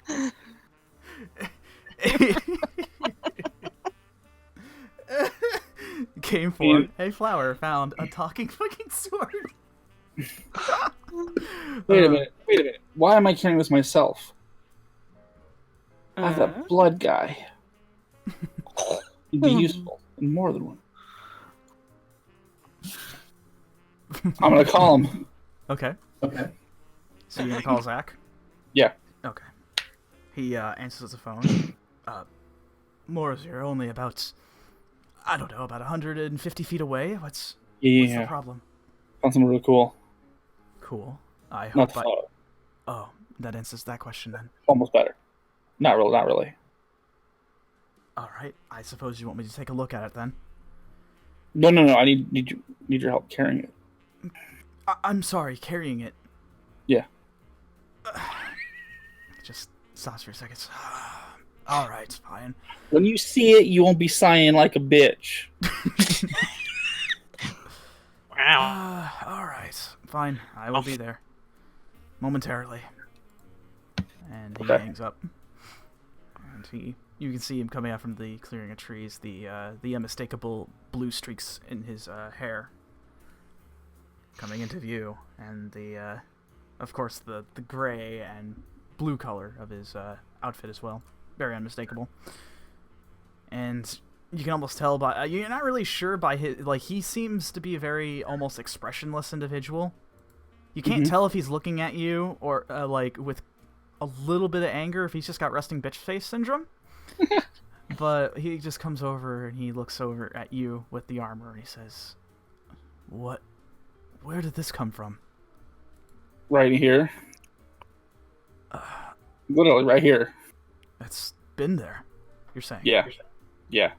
What? Like, my guesstimate is around 300 years. And then there was this neat left over here. Indeed! And He can't hear it, right? No, he can. He can? Yeah, he jumps for a second. What the hell was that? He talks. That, and he points over at the sword spear. Yeah. I wasn't just hearing things then. No, I thought I was stoned too. But yeah, talks. Fascinating. Oh, all right. Kind of shakes his head a bit. All right. Well, he kneels down towards the armor, puts his hand upon it, and then he looks back at his hand, sees the rust covered on it. Says, "You are indeed right about it being centuries old. I want to get it refurbished. Look at this thing. Deserves it." I suppose you're right. I can try to do a little something. Let me see. And he brings out a book out of his bag. He says, I'd rather not want to use my blood magic to taint this suit of armor, especially if you plan to refurbish it. So let me see if I have anything else that can help.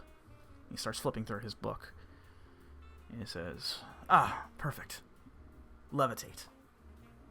It'll give us a chance to be able to move it without having to, throw out our backs. Yes.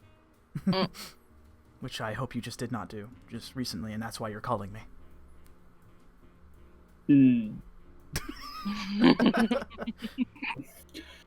No. Fair enough. And he waves his hand over, and you see sort of a spark of magic come from it, and the armor begins to levitate. Sort of in pieces a little bit, but still within a general area where you can, push it now. And you don't have to, carry it now. So this will be good for a little while. You not happen to find any high tower while you were out and about, right? No. Good. I mean, if they did, they'd be dead. Extra dead. Considering your ability, I certainly hope that would be the case. And he begins to walk over back towards where he came from. Did you find anything? Not exactly, and then he stops for a second and says, wait. I may not have, but I think my little helper did. I sensed something divine. He stops and he looks over towards the, actually not from the way you came, but from the opposite direction, across the pond, or the lake, I should say. He says, wait a minute. I might have found it. Come on, we must not waste time. We're burning daylight. Zivian, sort of pushing the armor in midair. And you reach towards the clearing of trees once more as it begins to, the shade sort of darkens up the area as you walk through. And with that, you actually see in the distance the orb that Zack conjured from his own blood. And there's this faint light reflecting off the blood as well, too. And as you get closer, you see what looks like to be almost like a lily, but it's pure white and it's glowing. Hey. He says, excellent. I think that I'm pretty certain that is it. We'll have to extract it carefully and make sure we get it back to the lab soon. I will let you do that. Keep an eye out to make sure nothing is trying to, murder us. Demon dialysis. Demon dialysis. Stop pushing bulls, buddy, you damn weapon. Alright, Tulius. I know it's super late, so go ahead and get some rest, my dude. We will catch you later. Thanks, guys. No problem, man. Yeah. Alright. So he begins to extract the flower, and you keep an eye open for anything. And I want you to roll me a perception check while you're keeping an eye out. Okay. That is a... Do I have perception? I don't think so. Wisdom? No. Yeah, no. Okay. So just a flat d20 roll. It is a 15. 15? Pretty good. Yeah. As you're sort of standing around with the sword spear in hand, and of course the armor levitating next to you as you're waiting for Zack kind of slightly impatiently, you begin to feel like that it's not just the three of you that are here. And I do mean the sword spear. You feel like that there's eyes watching you. And you look over to where you feel like you're feeling it, which is over towards your right side, and you see a pair of eyes staring at you. And they seem to be attached to a bear. Well, it's time to fight this bear. Shane Bilge isn't here. It's time to fight this fucking bear. It just seems to just be looking at you, just not really actually not seemingly threatening, just sort of watching. Never mind. And Zack says, what, did you find something? It was a bear. Bear? Oh. Yeah, there's a bear. Bear, Yes. Rar. I'm familiar with bears, yes. I'm also familiar that they are indeed large killing machines, and I'm going to get this done quickly. Yeah, it doesn't look like it's gonna attack, but if it does, I'm gonna have a new rug. And he actually begin to see the blood orb sort of stationed next to you, kind of like in a stalwart way, kind of watching over. He says, well, I'll assist in any way I can if it tends to come this way, but... I'm gonna try to shoo away the bear. Hey, get out of here. Get out of here. It's just... You, get. From a distance of at least 40 feet, it's just staring at you, not really doing anything. It doesn't seem to be listening to you. Oh! Get! Are you actually trying to shoo it right now? Yes! I don't want it around here. Fair enough. I'm almost done. Just make sure it doesn't come this way. I'll roll again. Nature. Oh boy. So, It's just... what's this bear doing now? It's just staring. It's just watching you intently. Bar. Bar.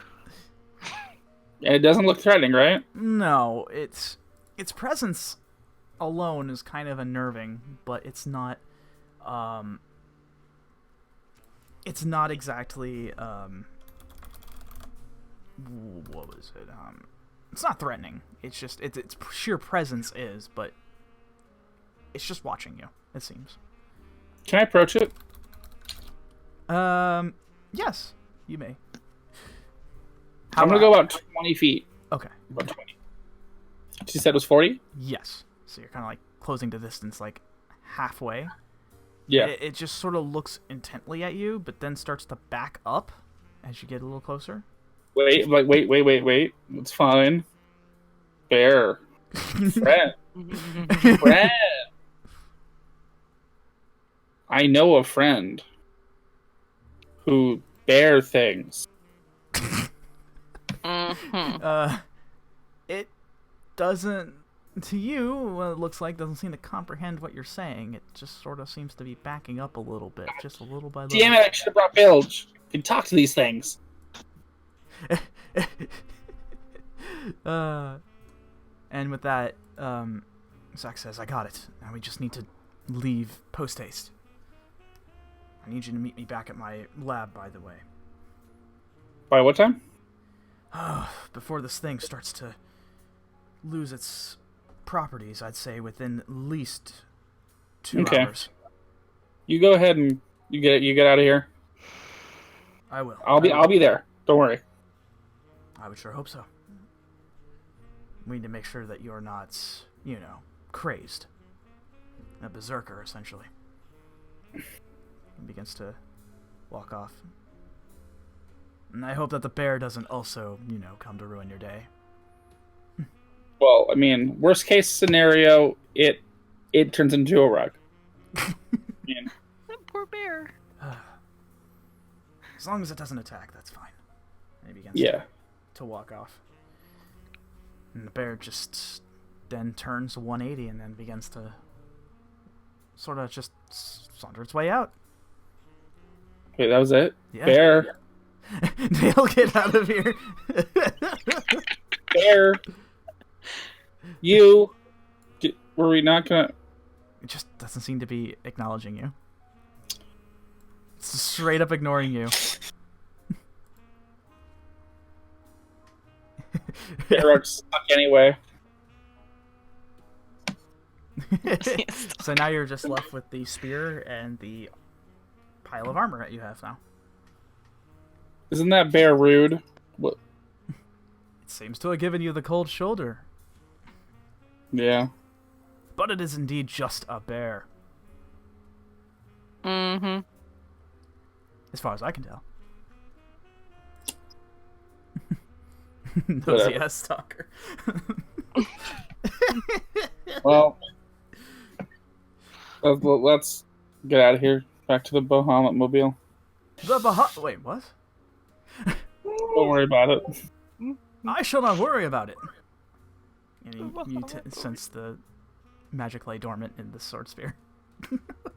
I apologize for my ass effing, bro.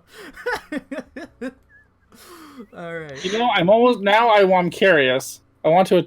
I'm like. I'm not gonna do it. But I'm curious. Is it that motherfucker? I'm gonna go at him if it was, but I can't now. No. So I'm already going back. I'll just give you this answer. No, it's not. Of course. In fact, remembering from Dale, he does have a mark on his face, which does tend to show up even in his animal forms with his druidic magic. And you did not notice a scar on there, so it's just a bear. Just the big old bear. Yep. All right, so you bring the armor and the your new weapon back. Yep. All right. You bring it back to the car, and make up. And I put the armor in the back seat. Okay. Yeah, you. I kind of, lay it nicely. Yeah. As you're getting to the car, and open up the the trunk, the levitation magic then ceases, and the armor drops to the floor. Ah! God damn it! Fuck! But you take a look at it, and despite its rusted exterior, it seems to be pretty sturdy still. Let's put it in the trunk, all nice like. Yeah, you tend to fold it up, get the little Oh, sleeves. wait, the artifact bag. I'll put it inside the artifact bag. Oh, what? Have the pillow. Bilge's artifact bag. Bilge's pillowcase? Yeah, the artifact case. Bilge, would you have left it in the car? I only really take it on missions, so it'll be findable. Okay, I'd say it's probably in the Bahamut Mobile then. I'd say. So you put the armor into the now newly appointed artifact bag. Artifact bag, yeah. Okay. Magic pillowcase. Just imagine that. Artifacts created with immeasurable power put into a pillowcase. Hoisted into a pillowcase. Something about that just strikes me as funny. I don't know why. Okay. Yeah, so you grab the armor, put it into the bag, and you put the trunk down. Where do you place the spear? Spear. That's going in the front seat. Oh, Seat yeah. everything. And with this, as you open up the door, and the sword spear begins to talk, once again, I didn't want to talk out of line, but I am not quite sure what this metal box is. It's like a horse. It moves. Like a carriage. Oh, but made of Like metal. that. Yeah. Huzzah! And no horses. And I just said you can speak to me whenever you want. It's not out of line. Oh, it's just how I was brought up. Oh. Well, I mean, that's fine. Okay. Here, I'm gonna sit you up and give you a seatbelt. So if we crash, you don't fly through the window and kill somebody. This seatbelt sounds handy. It is. Safety first. Indeed. Indeed. I like you already. So you strap the sword spear with a little seatbelt on it, and you drive back home. Hey, Sword, do you like music? I have heard plenty of bard in a tavern, friend. So yes. Puts in a Bahamut mixtape. Oh. What is this? The bards have spoke greatly about our Lord Bahamut. Oh. Yeah, it's my mixtape. I am not familiar with this mixtape. I took songs that already exist and then just blessed them with the word of Bahamut. All bad guys are dead. Bahamut till the end. All bad guys. The first song is a parody of Gangster's Paradise, but it's Bahamut's Paradise.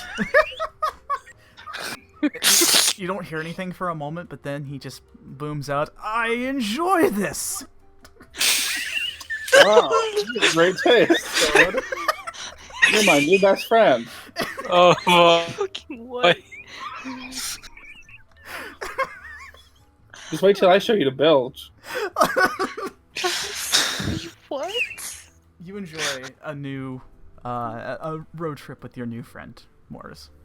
And you make it back your way to the Silver Hand itself. You get out of the parking lot and within the facility, and you grab the armor and kind of bring it back back to. I imagine you're bringing it back to the temple square with Yes. to the temple. Yes. Would bilge be there? I wonder. Probably, right? Yeah, was definitely praying my ass off at his divine essence. Yes. Oh, okay. So that's gonna be really interesting. Okay, so with that, this is gonna be really cool. All right, that's perfect. Okay, thank you for reminding me because there is something that did need to be done. All right. So you bring it to the Temple of Bahamut. As you walk into the temple square, the leaves are scattered across the cobblestone ground as the large looming statue of what you believe to be Bahamut above the cathedral itself is welcoming you as always. And you open up the doors and you see Bilge just praying away with a couple of other clerics and priests of Bahamut. They're praying away. I don't want to be a rude asshole and say, "Hey, motherfucker, come over here, bitch." Yeah, so yeah, even Moors has standards, especially when it comes to prayer time. So yeah, you are now within the cathedral of Bahamut. What do you do? I'm gonna wait till Bilge is done praying his ass off. Okay. And say, "Hey, got some new stuff." Yeah. Oh, alright, I'm gonna take a smoke break anyway. Let's go. wait. Since when do you smoke? Look what I found. I get the relic bag, the artifact bag. Yeah, the artifact Hey, bag. Look what's inside here. Not an artifact, by the way. It's not an artifact. Yeah, you pull the pillowcase apart to see inside what looks like to be rusted armor inside Bilge, but you see that the colors of Bahamut from the tabard itself is staring back at you with its brilliant light blue and silver color. Bro. What odd is it? You get this from the bottom of a lake or something? Nah, it was in front of a tree. And that's where I found this guy. But you hold the spear out. Yeah. And it begins to speak. "Hello, good friend." And Bilge, you Wait, definitely do hear I it. hear this? You hear it. Oh, what the fuck? Who? I whip around. Who is it? Who? No, Bilge. It's right here. And he speaks. "It is I, the sword spear with no name." Something like that. We're gonna get you a name soon. Huzzah! Huzzah! God. This thing. Wait. Wait, so like, it's the sword talking to me, or like, you use some of your magic to make the sword talk? No, I can't do that magic. What the It's the fuck? sword. Like, ask the question. Ask me Oi, anything. Mr. Sword. Yes. Or do you prefer to be called Mr. Spear? Whatever. Who is the greatest god of the... Well, that seems to be something of a preference, but I would have to say Bahamut. Oh, fuck yeah! High five the sword. My face. Alright, I think this guy's on the up and up, Morris. I know, right? He listened to my entire mixtape on the way here. It was exquisite. This guy has some taste. I'm not sure what to think now. You mean our Bahamut brother mixtape? Yes. I think the sword's defective. The sword's their mascot. Oh, Christ. I didn't think about that. Just like his wielder and friend. Birds of a feather flock together. Oh, wait, Moles. These all look nice and all, like, this armor's pretty cool, you know, meant for us. But it kind of looks like messed up, you know, or beaten up. Well, I mean, it's been there for like 300 years. Oh. Yeah. I mean, if you want, I could probably take it back to all my fortune buddies. We just got this new guy. He's called like a war, like he was made in war or something like that, or like I think he does his forging. I don't know what it is. Made but he's of like a war? warforged. Nani? He was made of war. I don't really He's like know. I some haven't sort met of the dude. war-loving demon. I just shrug. Wait, what's this?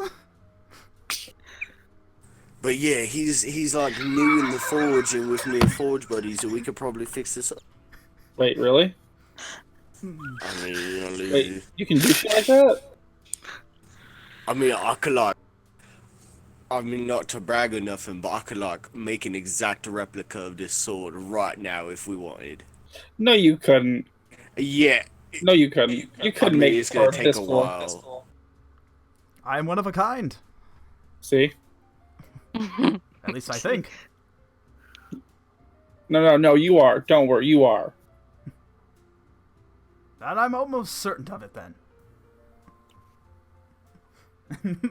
But yeah. I mean, I'll give you the armor. Oh, you don't want me to check the sword too? Well, I mean, if you can, like, do it, like, quick. Because I don't want to be separated from my sword. Oh yeah. Or I'll check with the armor, and then if it's fast, I'll bring it back and switch it for the sword. Yeah, but I want to come with. Alright, Bahamut Bro Adventure! Yay! I didn't realize it would turn into this, but yes, it is indeed. Huzzah! Alright, with that said, Bill, you managed to bring Moors to the forge, and to the little forge that's hidden away within the temple square. Yeah, you see a bunch of dwarf buddies. I don't think Moors has ever been inside here either. I have not. This No, place he's not is... Yeah, it's once the doors open up, they're like these big, heavy ass metal doors. Once they open up, you can feel the heat just hit your face, and it's pretty crazy. You smell smoke, smells like iron, and a lot of hammering inside as well. Where the hell has this place been hidden? I don't remember ever seeing this place. It's like way off in the back. Oh. Yeah, Well- it's kind of behind a couple of the other temples. Bilge, I just remembered I got something really important to do. Uh-oh. So I need to go do that. You take care of the stuff. Okay? Oh, Calling it alright, done? I'll talk to my phone and have him call you. Yes. Wait, have who call who? My phone will call Moors when it's done. Oh, okay, yeah. So you're taking a look at both the armor and the sword spear. No, I think Moors is keeping the sword. Okay. No. I'm letting him use it. Oh, Two alright, elves try to yeah, I'll fix take a look at both. Okay. So. And I'm going to go run off. Okay. I need to go talk to Bloodman.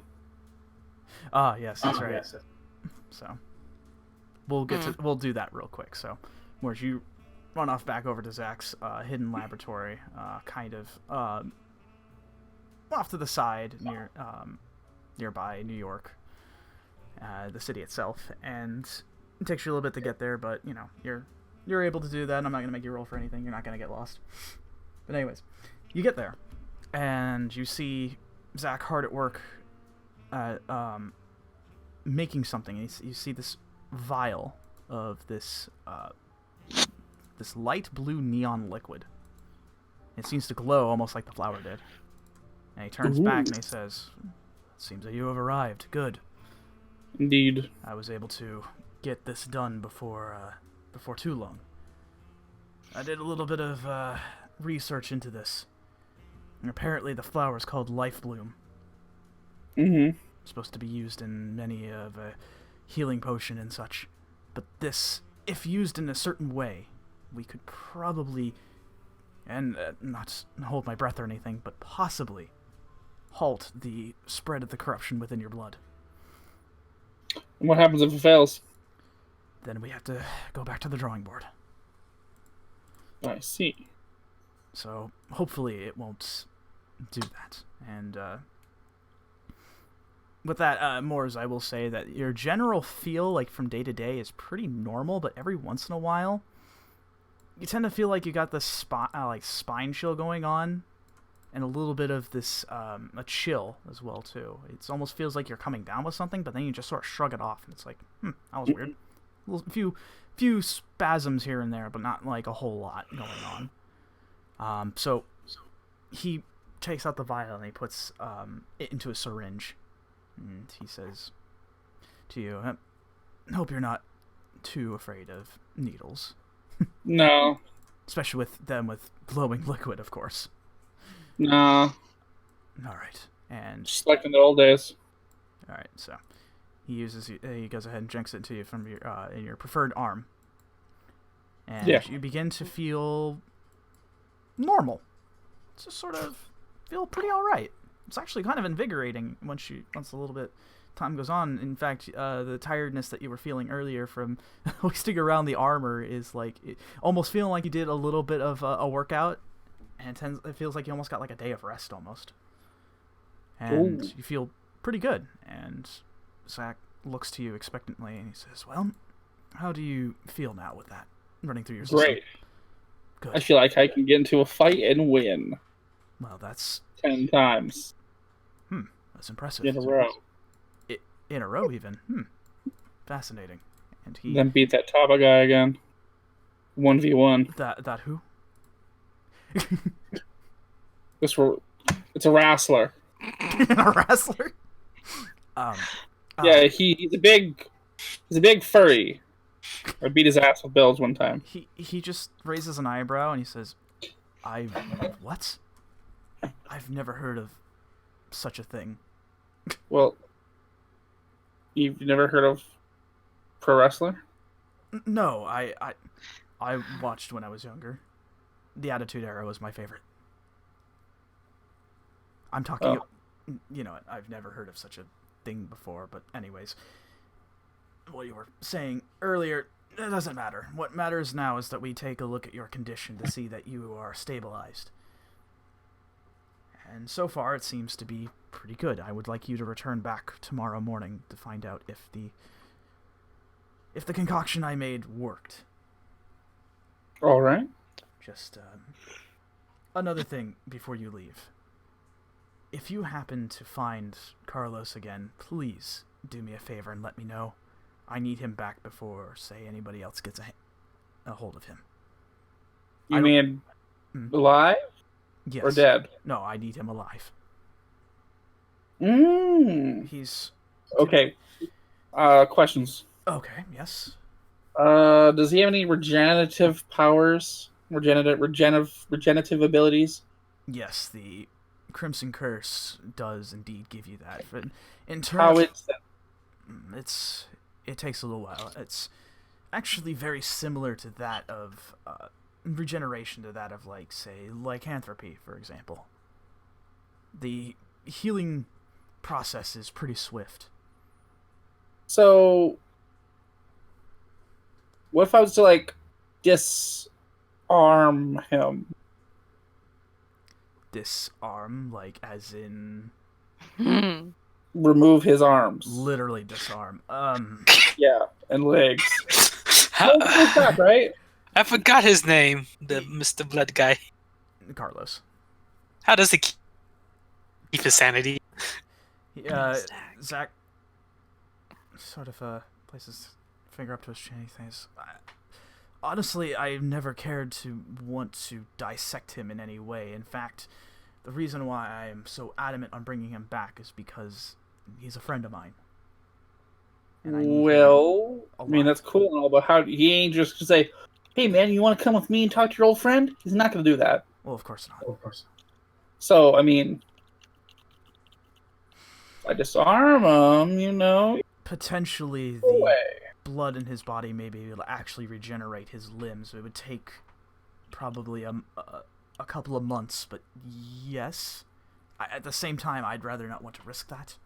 Just Well, I mean, that's an easy. It'll take a couple months. It's not gonna take a couple months to get here. So, I mean, sounds like a good idea to me, anyway. well, He'll regen. He'll be fine. You fix him. Yeah, we're good. I'm a doctor, not a miracle worker.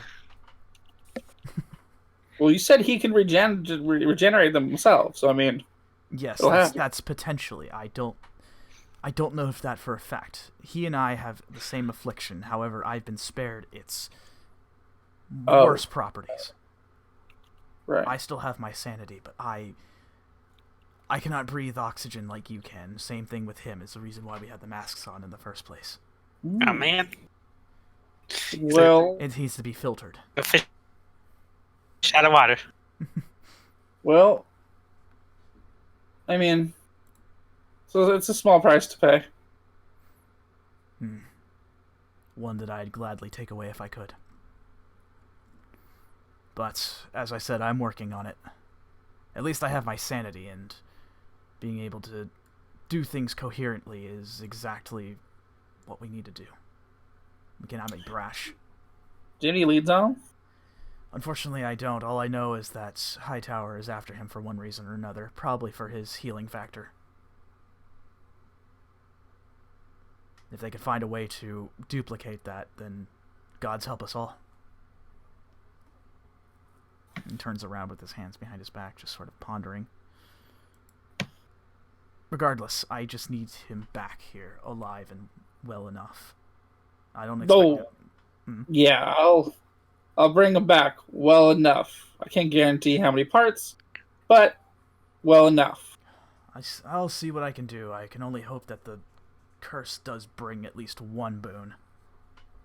And that is the regenerative properties. Hopefully. If you hear anything on him, let me know. Of course. Thank you, Morse. I appreciate your time in helping me out with this research. No, thank you. What is very interesting, I keep thinking back, is to the armor, by the way. Why it was Yeah. out there in the middle of seemingly nowhere. Find that It's a little strange. That is strange. I need to focus on more important things, though.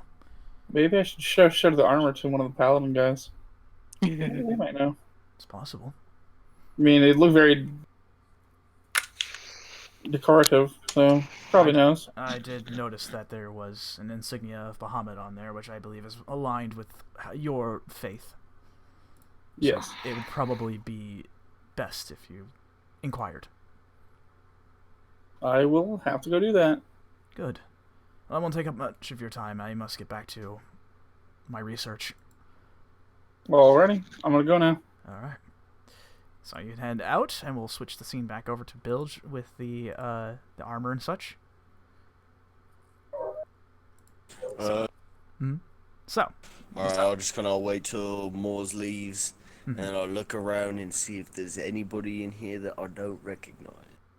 No, it seems to be all your dwarven buddies that are definitely on a first name basis, especially they call you Bilgy.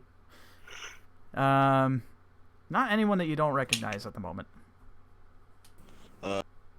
Or I'll walk up to whoever's closest and I'll be like, "Oi, Aye, what's going on, Bilgy?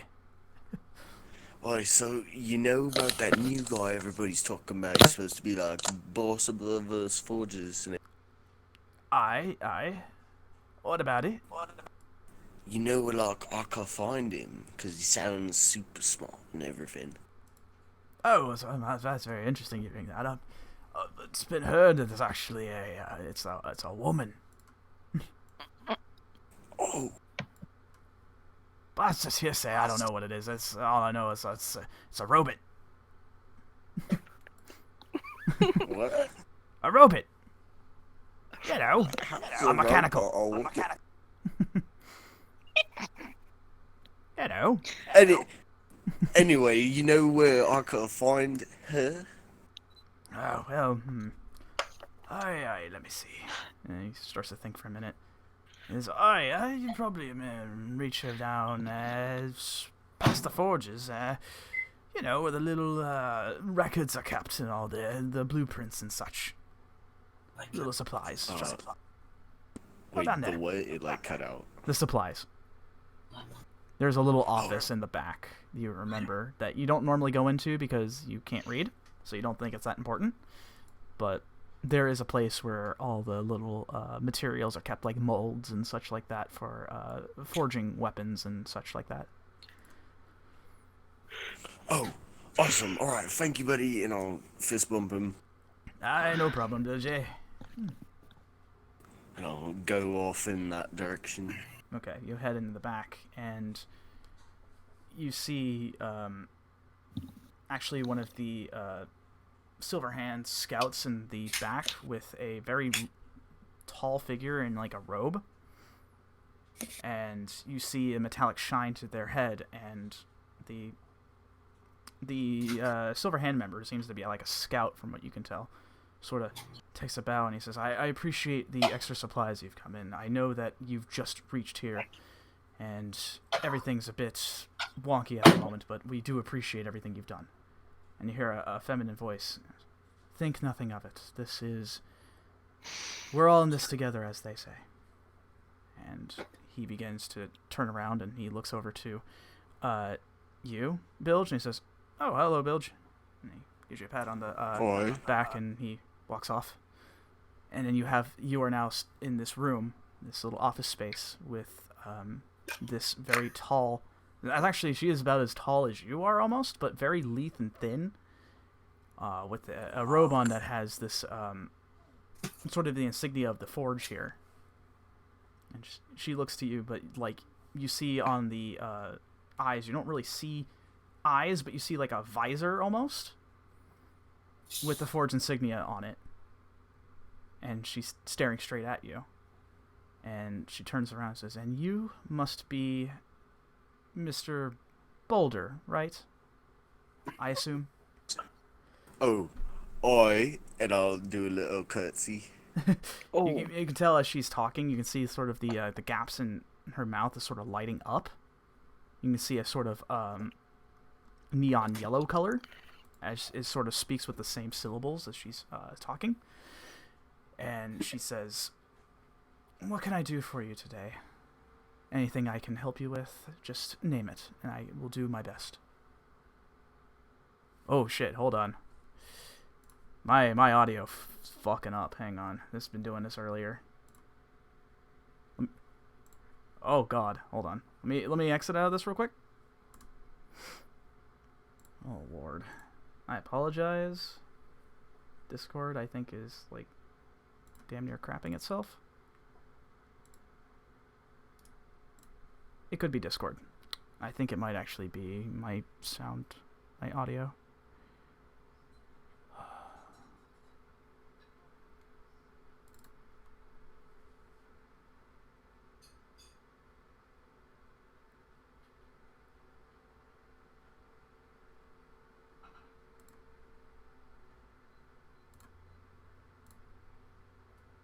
Oh god. Oh god, that's still bad. Hang on. Ooh. Why is my audio so bad? Hang on, I'm just doing a little bit of extra things here, don't mind me.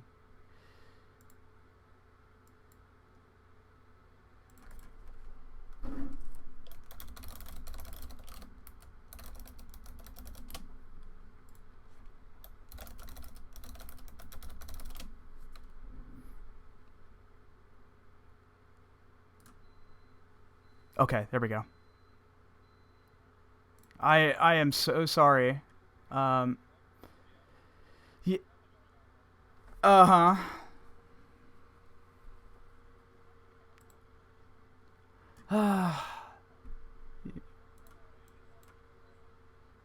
What the hell happened? Bullshit. Bullshit.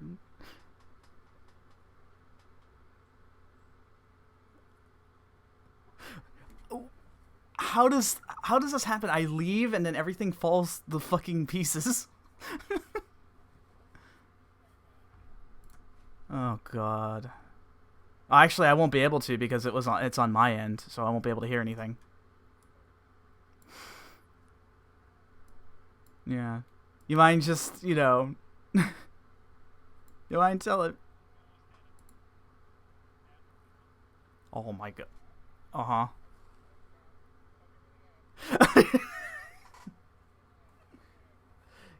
Oh god. Amazing.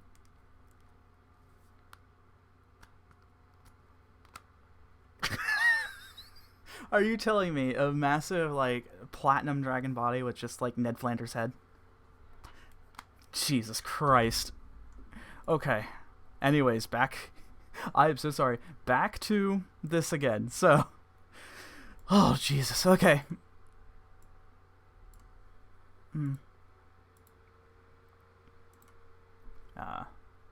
She looks to you and she says, Kira.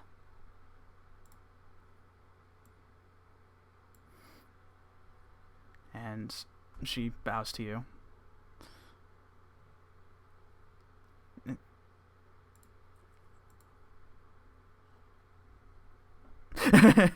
Yeah, you've never seen anything quite like this before, Bilge. You've heard of, like, robots and stuff like that from around here in the thing like that, and machines and stuff, but this is like an actual, like, you're talking to a person, but they're made out of metal. And they light up, too. It's fascinating. Yeah, it's just like, right now, your mind's out there right now.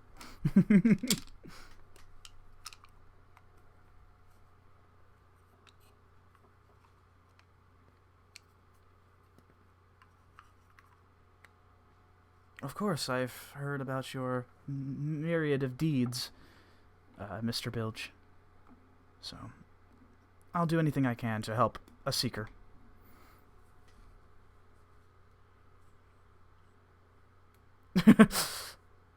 She kind of looks taken aback by that. It's like, oh. And, what, pray tell, what is this?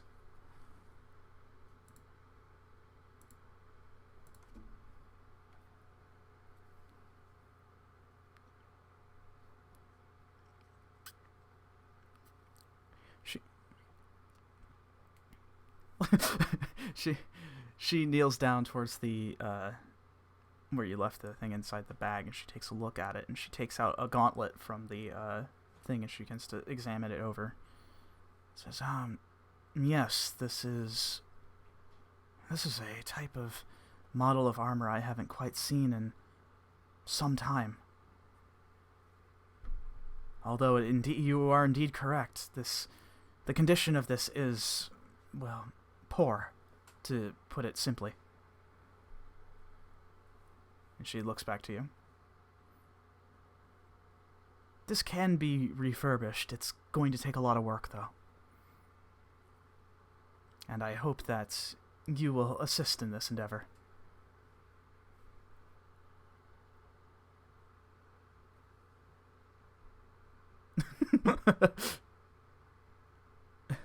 The village, the work, and Boulder. I see. That's a interesting title. Oh, then I suppose you'll be using that title to good use here. Very well, then. We have all the necessary materials here, I am certain, to get this refurbished. However, it's going to take some time, as I said.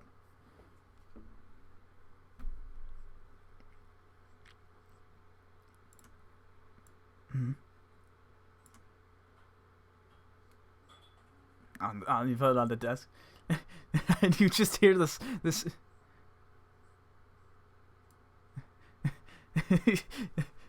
You actually, when you slam it down, all you hear is "ouch," and she looks back, just kind of shocked at first, but then kind of like understand a hint of understanding. Says, "Oh, it's a sentient weapon." Indeed. And she looks to you back, Ben Bilge, and says, "Dear, where did you happen to find this?"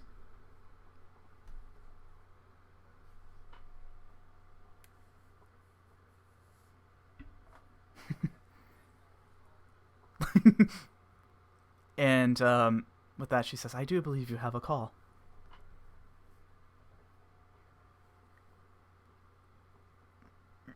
It's no problem. Yeah, so you answer it.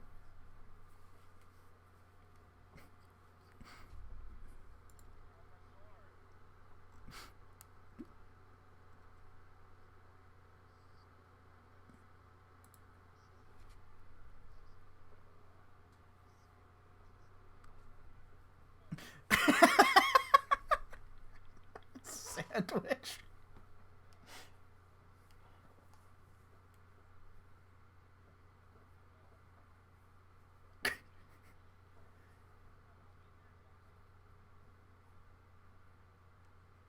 Okay. Phil, did you exit out of the office, or were you just sort of turned around talking? Like...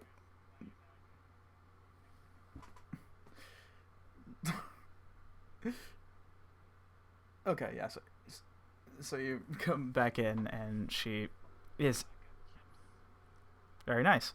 She's examining the sword spear, and she looks at it, dragging her hand across the blade a bit. And she looks back as you open up the doors and says, "Have you taken care of business then?" And she says, "Well, dear Bilge, this seems to be fascinating, really. I estimate that this weapon and the armor along with it is certainly around 300 or so years old. This is utterly fascinating." And she looks back to you, Bilge, and says, "I'm not sure where you found it, but it's, well, it definitely has some magic to it. The armor does not, unfortunately, but the sword spear here, it's a fascinating culmination of two weapons, and certainly has this magic to it, although it seems to be dissipating." Kind of looking at you kind of expectantly.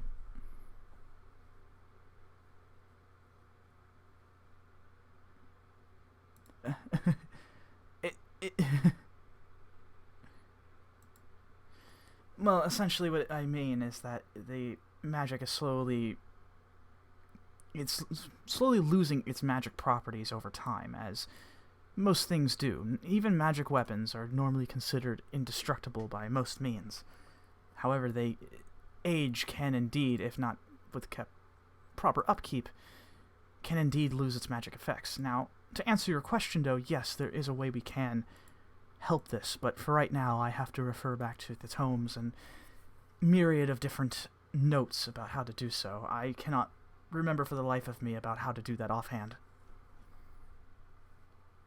For now, you should just take care of it.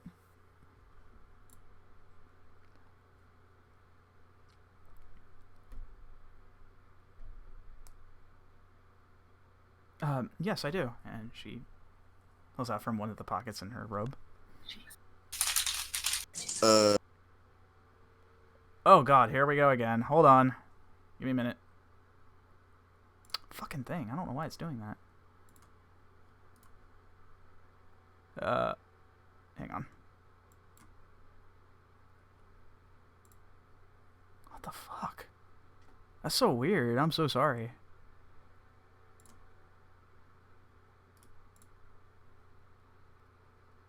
I may need to restart my PC after this. I think my sound card's like dying.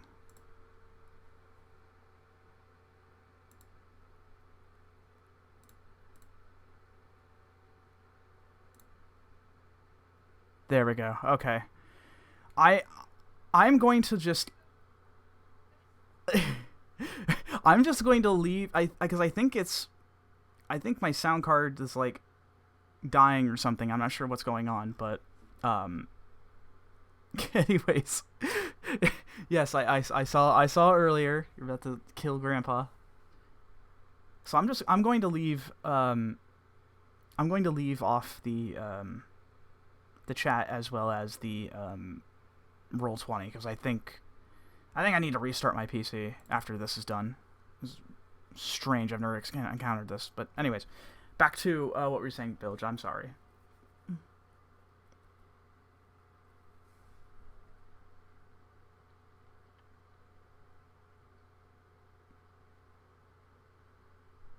Mm-hmm.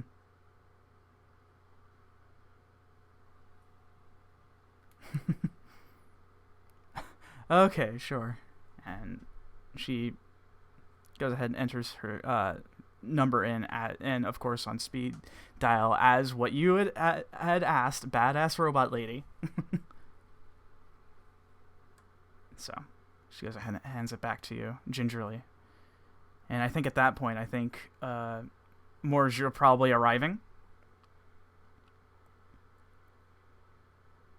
Unless, Moors, are you currently disposed of at the moment? Okay. Yeah, so I think around this time you're probably arriving now.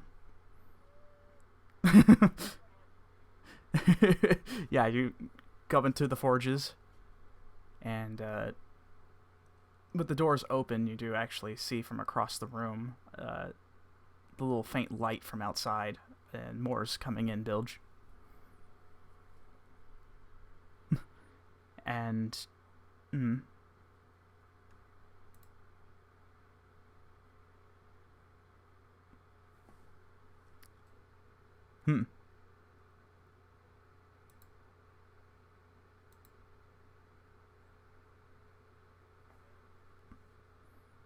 Okay.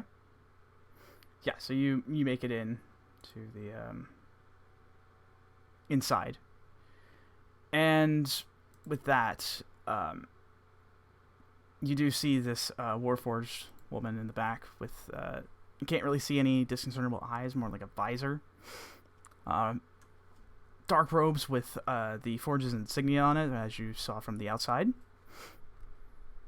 And the sword spear laying on a desk behind her.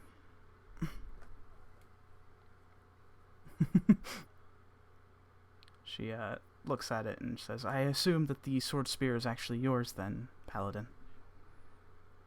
Well, the sword spear here is a fascinating weapon that seems to at least date at least 300 years ago.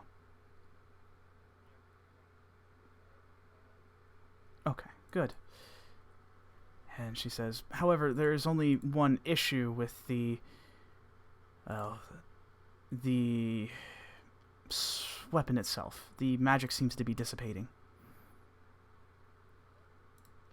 Well, its magic properties are leaving it."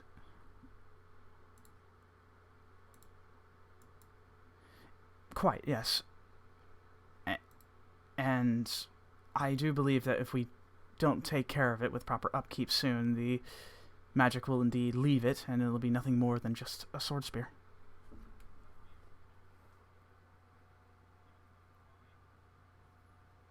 In theory, but that would probably involve divine magics. It's very possible. We may need use of that magic as well as traditional means, such as our forges.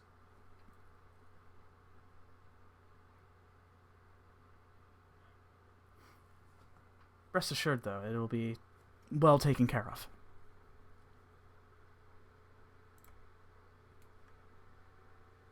So. Great. Then I will do what I can in order to assist in its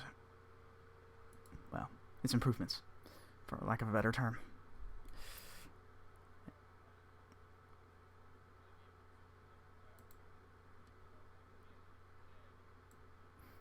I would say within the week, perhaps. Yes. And it looks like I'll be having assistance with it, and she looks over at Bilge.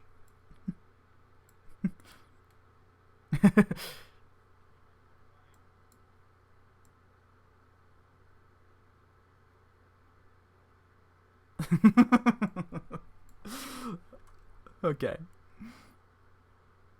So with that said,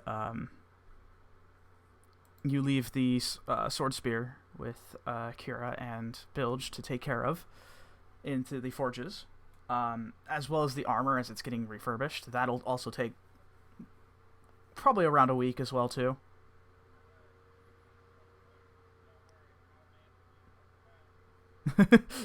I wouldn't dare think of it, friend.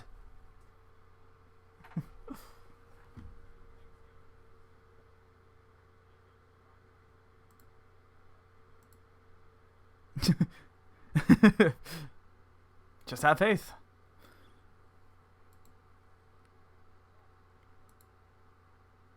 Good. And take care of yourself now, Moors. And with that, you leave your new friend behind to be taken care of. And with that, that'll be the end of Moore's little story, with thanks as well with Bilge being involved. It's like the twins, they always have to get involved. So we're gonna try to get through this real quick with Xian. Xian, what in your days off, what do you plan to do?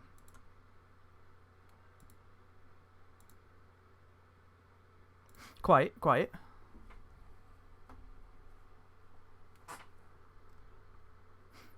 Okay. In which order are you doing this in? Okay. Roll me a Tinker's check. Roll it twice for me. For the amount of time that has passed by. It's like a dexterity check with proficiency. Adding dexterity modifier plus proficiency. Of course. Totally understand that. Ouch. Yeah, I'd like kind of crack my neck a little bit. What's that? Yes. 23? Okay.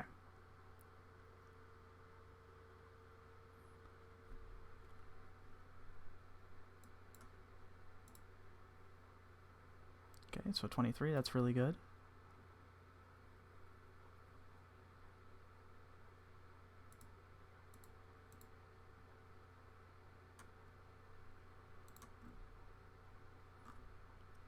Very good. All right. I will say that, what was your percentage at before? 47. Okay. You are at, I'd say, you're at a pretty cool 74 at the moment now. However, there is one part that seems to be giving you some modicum of issues, and that seems to be the bolt slide. You've designed this thing to be like an anti-material rifle. It takes one shot, very powerful, but needs to be reloaded again. And to do that, you've chosen it to be bolt action. However, the bolt itself, for whatever reason, just doesn't seem to work. Whatever you're creating is not seemingly working. Everything else seems to be falling into place really well. Just that seems to give an issue.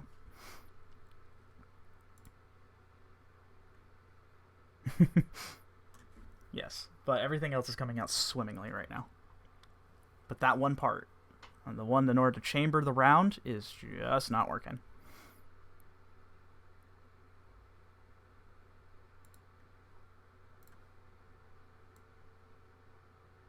Mm-hmm.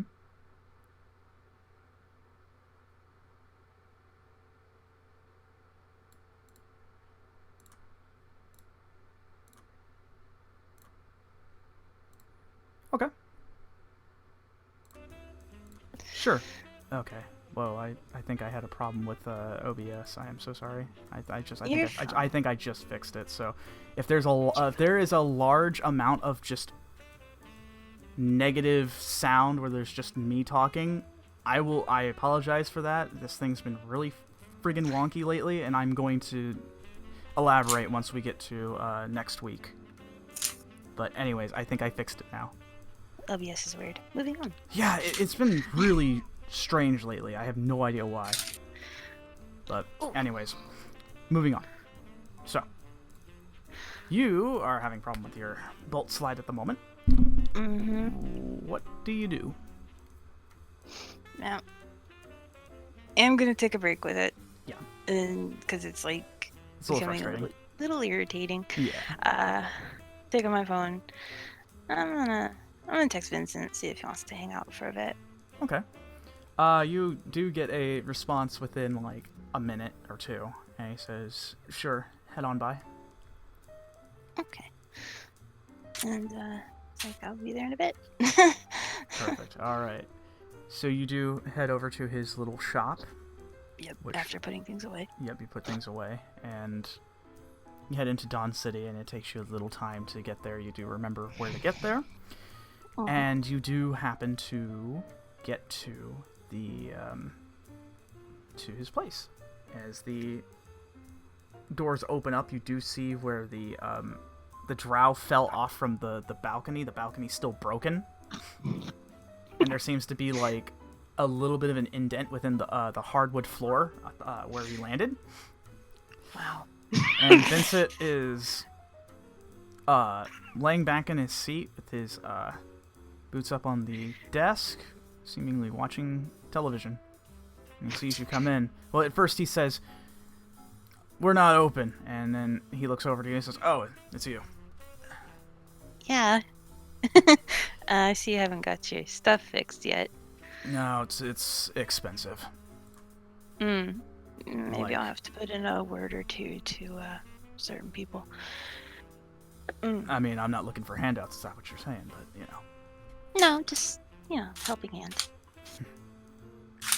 you're very stubborn on helping people, but you know, something about that is admirable. I just give him a grin. So, what you here for, rookie? Well, aside from the trouble I'm having with my weapon, I just thought I'd take a break and visit. Boy, if I had a gold piece for every single time I had a problem with a weapon, let me tell you. Things happen even if you're an expert. I believe it. But, What seems to be giving you a problem? the bolt slide from my rifle. Is it getting caught? Being jammed up? Not sliding correctly? All of the above. Well, if you want me to take a look at it, I can do that for you. Yeah, I have it put up back at the shop. Alright. Well, I'm getting all cramped up in here anyways. I got like friggin' cabin fever or some shit. And he goes ahead and gets up. He says, "It's been a while since I've been back at the HQ for a while, so the only reason why I have a pass to get inside is because Zenny." So, Hey, it works. that and Speaking of, how's he been? he's been alright. He's still kind of obsessed with this legacy. Yeah. The fact that we're able to find some actual pieces of it, meaning two things. One, it actually exists. And two, it's really important. At least that's what he course. says. And he's not wrong. I've done a few observations of my own. What'd you find out? Specific two pieces. Well, they resonate with each other in a strange way. Magical, of course, beyond my knowledge. Magic is not like entirely within my family. So that's strange. Nothing to notice that you could have had help. Oh, of course. Not ruling that out entirely. Yeah, that's all I've been able to figure out, really. Just why and how are the only questions left. Of course. also making sure that Dickwad doesn't get his hands on it either. That too. Not gonna lie, I'm still pretty scared, but you know, it'll fade over He time. kind of looks to you for a minute, at first kind of like seriously, but then he like remembers who you're dealing with, and he says, yeah, I understand where the fear comes from. I've faced off a lot of people in my time, but something about that guy is... something's not right. Well, it's not just Altrax. It's the red, too. Oh, dickhead number 2, yeah. Yeah, him. What an You asshole. know, I brought it up to my mom, and she gave me a look like... I can't even begin to describe, like she was a mix between upset and concerned. About? About Altrax and the other guy. I My don't know. encounters with them. All I know is that Altrax is grade A entitled little shit that thinks that he can get what he wants through power alone. And he basically puts a mockery to the entire Knight's Code. Which, of course, even though I'm not entirely affiliated with them, despite numerous complaints from Zenny, We'll get some from it's you, still... too. It's... oh. Great, that makes 2 then. Despite that, it's still something that I don't quite like. He is ambitious as he is dangerous. As for the other guy, I don't know what his deal is. I don't know how he knows me. I would love to know that. As would I. I would also love to blow his brains out. But, you know, you can't get everything you want. I think there's a line for that one. A line. Obviously, that guy Yeah. had some pretty malicious intent for the both of us. Yeah, you, me, and can't forget Kane. He knows the guy. Yeah, your buddy there seemed pretty pissed off with him. $10 says that they probably know each other. I'm willing to bet it. Anyway. Well, you shouldn't gamble, but anyways. He looks at you kind of jokingly. Are you even old enough to do that? I'm 22, thank you very much. I'm joking. I've gambled a few times. The important thing is, did you win? Yes. I'm actually impressed. And you guys are kind of just walking side by side, sort of just talking as you're on the way to the HQ, get to the shop. And he says, I've been meaning to ask you something. What's your obsession with getting this legacy as well? It's hard to explain. When I was a kid, I was told stories about your relative and his group, and from that's really where the fascination started. I had no idea that this legacy actually existed. Up until, where I met Zenrin. He's been really obsessed with it for years, in fact. Far before my time. The fact that he was able to pinpoint a location for it meant that he's been at it for a real long time and was very confident in his findings. But the fact that now that other people have gotten wind of it is concerning. Highly. Does the information go beyond Altrax knowing about it? I would hope not. So would I. Then we would have a real problem on our hands. Yeah. Especially with the way things have been with everything going on in the Silver Hand. Trust me, I've heard all sorts of things. The fact that like what? Well, the fact that we had a skirmish over at the UK. Yeah. Really? Yeah. I'm surprised. Have you heard about that? A little bit. Not much to go on.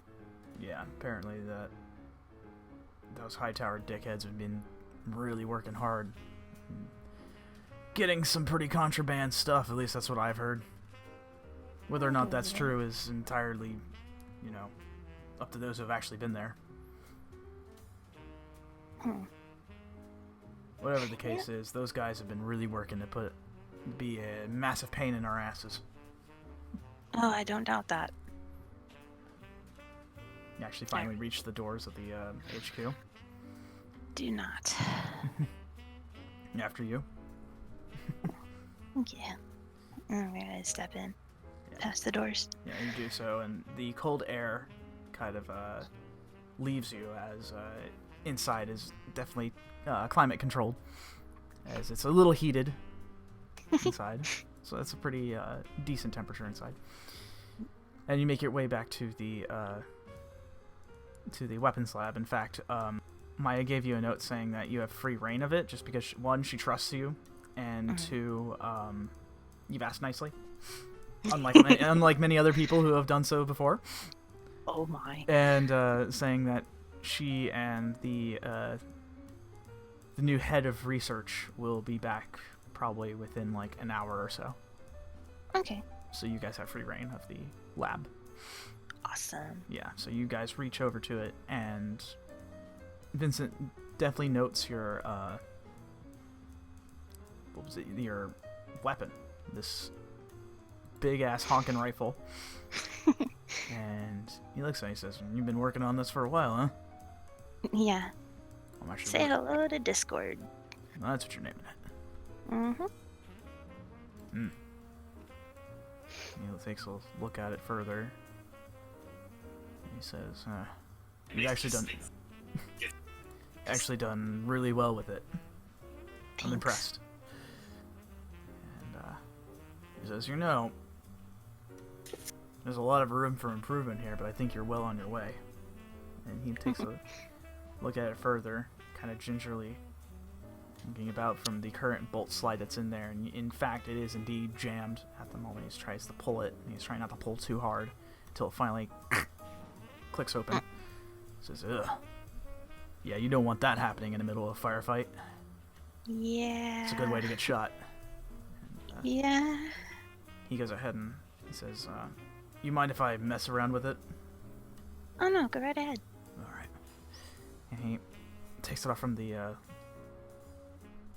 desk, and he starts to kind of open it up a little bit so where he can get the slide out. And he says, "Well, I think I see one of the issues is one of the things is the slide's not properly made. And I don't expect you to be an overnight genius about it, so these things tend to happen. There's a lot of notches and such that's going to make it really hard for a round to chamber. Not to mention, I believe you made the diameters just a little wrong. But, like I said, I don't expect you to be an overnight genius. This stuff takes years." Nobody's that way. Yeah. I mean, this is only my first one, so. He actually looks back at you, kind of like surprised. And he looks over his shoulder. He says, "You're shitting me." Nah, it's truth. First time I've actually built something of this. How the hell did you do that? You know what? Beats me. Sometimes I think it's best not to ask questions, I guess. And he takes the slide out, and he goes ahead and he actually brought a bag with him. And inside this bag is this massive toolbox. And he opens it up, and he goes through a bunch of different parts in it, and he says, "Alright, so one of the things you're going to need is proper oil for the slide to work, but also the right mold for it as well, too." He looks at it and says, "Actually, now I think about it." He goes through a little more of his rummaging through his things. And he actually pulls out a bunch of different gun parts that he had left over. And you can see all sorts of different things: triggers, hand guards, sights, and including one bolt slide. And he holds it up, and you actually see it kind of engraved, and it's very like silver and shiny. And he says, "I think this might actually work. Save us some time and a little bit of money as well, too." and he goes ahead and puts it in, and it slides in correctly. It gives a little bit of resistance at first, but that's... He puts in the oil in, and it begins to slide right. He says, there you go. That's exactly what you need. And he looks at you, and he says, you know, that bolt slide actually came from one of my own bolt action rifles myself that I made. Really? Yep. Took a while. Thing was being a massive bitch, but I got it. And you actually do take a look at it, and yeah, it does have some sort of nice little engravings on it and make it look kind of almost regal in a sense. There's some sort of pride within this one part, and this one part alone. It's actually kind of impressive. And he says, well, I think you should keep doing what you're doing. And I don't mean just the rifle. He looks at you and he hands it over to you. I think you're doing a good thing what you're doing here, by the way. I'm not sure... I didn't really get quite the answer I was expecting from you when it came to your obsession with the legacy, especially since it's considered to be part of my family and I could give two shits about it, but you got me intrigued. Wonder how I did that. Don't know. Something about you is infectious. I don't know what it is. And he says, you know, I'll do what I can to help out with this as well. Considering that it has something to do with my family and I got Altrax running about making a mockery of our creed, I'm not going to stand for that. No. No one should.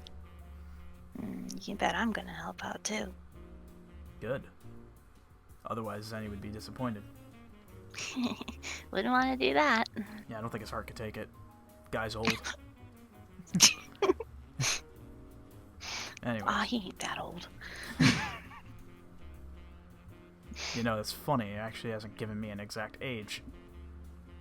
Wonder what he's hiding. Hey, he hasn't answered any of my questions, so. The man values his secrecy. Doesn't everybody? Everybody's got a secret. Especially in this line of work. Yeah. Mm-hmm. You Seekers are a fascinating bunch, that's for sure. You're telling me. Yet, at the same time, I still feel like that you are the right people to save the world. It sounds crazy and cliche, but it's true. It's strange. I feel a lot of people would say that about us. I don't want you taking offense to it as well, too, but when I look at you guys, I don't think world-renowned heroes, but somehow you get the job done. So, can't argue with the results. Not at all. After the crazy shit we've been through so far, yeah. After a little bit of time, just kind of hanging out, he begins to leave, and he says, one last thing is before I head on out for the day. And he looks back and he says, I want you to make sure you take care of yourself out there. The world is a very uncaring, cruel place. But I think that's up to us in order to improve it. I think you're right. Just make sure that you keep up with everything you're doing. And as much as I loathe to say it, make sure you listen to Zen. He knows what he's talking about. I will. In that case, I've got two great teachers. You and him. Listen, I'm just a bounty hunter. You can still be a teacher. Well, I think you might be giving me far too much credit, but no, I'll teach you what I know when I can. I look forward to learning. Good. You should. Anyone who isn't eager to it shouldn't be doing it. True. And with that, the door opens and Maya walks in. And she's like, "Oh, I didn't expect you to still be here." We were just wrapping up. Hey, Vincent. Yeah. Thanks. Actually gives a bit of a... You can tell, like, from the normal sort of, like... He's also got a case of, like, resting bitch face. He's But- a dragonborn. Yeah, but you can tell a smirk creeps across his face. As it's like the first time you've seen in, like, what almost feels like since you've known this guy. And he says, "Don't mention it." He has to walk off, and Maya sees that, and she's like, "Wow, that guy looks like he's got problems." I wouldn't say that. Just a lot of things on his mind. I wouldn't know. And she reaches into a bag, and she pulls out a little thing. Burrito? Ooh, I'd love one. And with that, that'll be the end of your side story, Xian. As you all are now caught up, everything that's going on. I would say we would like to continue doing more of this to lead into Arc 6, but I need all of you to be here. So, we are going to get into the next main part of the story, and it's going to be fucking wild, guys. Strap in. I can't wait. Are we gonna Gonna what? ninjas? No. I can already tell you that much now. Hunt dinosaurs? You'll see when we get there. Call it a bitch. That'd be really impressive, but no.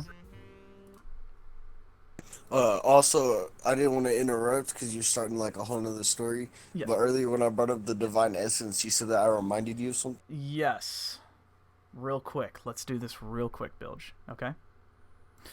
So, Bilge, after you've left the forges and went back to the temple for the rest of the day, it's actually mostly cleared out because it's around the end of the day, so only the people who have, like, record keeping, such as Ven and, of course, the main paladin around Alistair, are usually about. However, everyone's kind of cleared out, and when you open up the doors, you see a man at one of the pews just sitting by, looking up at the center of the temple, looking at Bahamut, the statue of which. And you look at the guy, and you're kind of wondering, who is that? And then suddenly dawns on you. You've seen this guy back at the Temple of Lathander when you were trying to find Thomas. Or not Thomas, before that. You're trying to find his sword. This is the same white-haired individual that you saw before. Oh, the guy that was like up on the balcony? No. He was not at the balcony. He was at one of the pews while Vikros was giving his sermon. He was talking to you and Moores about trying to help his friend. It's that same guy. And he's currently by himself looking at the statue of Bahamut. What do you like to do? I'll finish my current prayer, and then I'll stand up. Mm-hmm. I'm just gonna sit like a seat in between it. Mm-hmm. And I'll put my hands back up and begin my prayers and just like side-eye him and be like, "Oh, funny seeing you here. I thought you were like worshipping lavender or something like that." He actually looks over to you, and you notice that very strangely he has this sort of young-looking appearance just like Evans does, and the same kind of stark white hair, save for a couple of different things. So Evans' hair is really long. It reaches down to like his waist, but this guy has shorter one. And it's not quite as white. But he looks at you with these little piercing blue eyes, and he says, yes, well, I have my reasons for being where I need to be." And he looks over back at the statue, and he says, I was hoping to see you again. The fact that you indeed helped my friend. He was going on about something about a religion, about a dragon, so I decided to look into it, and sure enough, here we are. But you did indeed save him and his marriage that night. So... Oh, he took our advice. He did, yes. albeit with a bit of grain of salt, but he still did. In which you did a very good thing that day, and, I just wanted to thank you for that. However, there still are many injustices in the world that continue going about. I'm certain you know this, being the traveler that you are. Oh, yeah, me and Morris try and get to them all, but there's a couple that get past. You are only two mortals trying to do what you believe is right, of course. We're all mortals. We don't try to do what we can. We all have choices. And those choices dictate how our lives go. And so far, I see you going down a very good path. Speaking of which, I'm not sure if you've heard about the latest and greatest going about in town here, but there has been word that somebody broke into a temple recently. Not this one per se, but adjacent. As soon as he says temple, I go wide-eyed. I know. A temple of Torm, allied with Bahamut. Oh, God. I wipe my forehead. Yes, it is not this one, perchance, but it is indeed still an injustice that is a shame that anyone would go to such lengths to steal from, anybody, whether it be a person or a group of people. It's a bit of a shame, isn't it? Boy, of all places, they're stealing from a temple. Why not, a bank where they got money? Well, I can't say. It's just something that happens from time to time. Sometimes men get desperate. Times get hard for one another, and of course we are, as I mentioned, faced with choices. The one choice that I can see you at this point in time, Bilge, though, is do you intervene or do you let this continue? Don't you think, as a worshipper of Bahamut, a cleric of such, that you want to right this wrong? Alright, out of character, can I roll a religion check to see if I know that Torm is an ally of Bahamut? Yes. Go ahead and roll.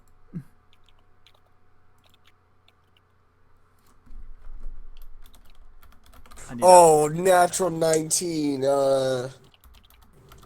natural 20. Perfect. Let me just make sure I'm fact checking myself as well too, just to make sure, because I do believe I am indeed right. Let's see.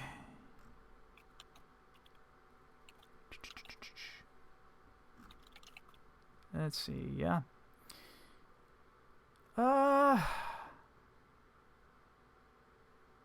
Yes. Yes, Torm is indeed. You do remember, especially Ven talking at times about other, of the other religions nearby. That Torm is indeed another deity that it is a good deity that is aligned with Bahamut. Not lawful good, but good indeed. And the man looks to you and he says, so what do you say? Perhaps, perchance, looking into it? Well, yeah, I can see what you're getting at, it's a friend of Bahamut, so if I do something to help him, maybe Bahamut will be happy with me. He smiles and he says, I would certainly say so. As the creed of the order goes, justice and good above all, as they say. So I don't see why not. And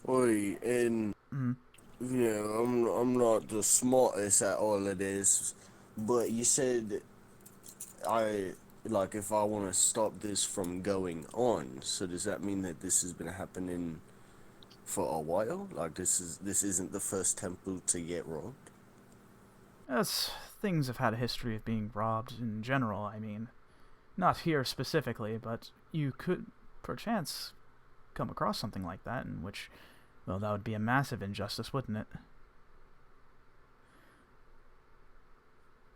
Boy. And you haven't heard no rumors about, like, if anybody saw this, like, shady dude with, like, a pink hoodie or, like, you know, some real, you know, something to go off of about this guy? A pink hoodie, well, that's quite, that'd be quite a sight. No, there hasn't been really, as far as I can tell, with my ear to the ground, there hasn't been a lot of talk. In fact, you probably would like to get information from the place that was robbed in the first place. After all, it's right next door. Why, not a bad idea. I And will. he says, as an incentive, by the way, that you make your choice, whatever it be, to help or to hinder, whatever it is. I shall give you something that I have that might help you. And he takes out from his pocket a small crystal that seems to be gleaming with a brilliant light to it. It almost seems divine.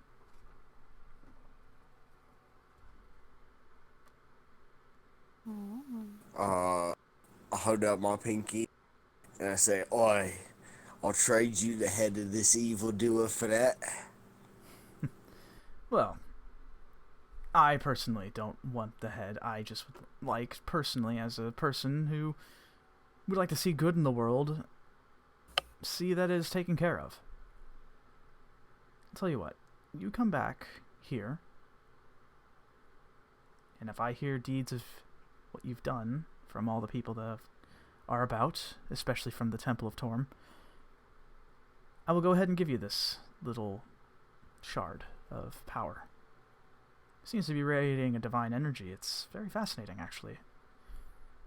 Managed to find it off somebody who didn't quite understand what it was.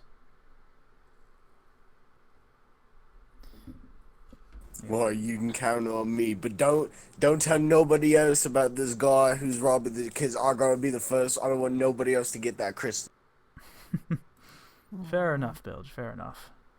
And you might want to bring someone along to help you with this. After all,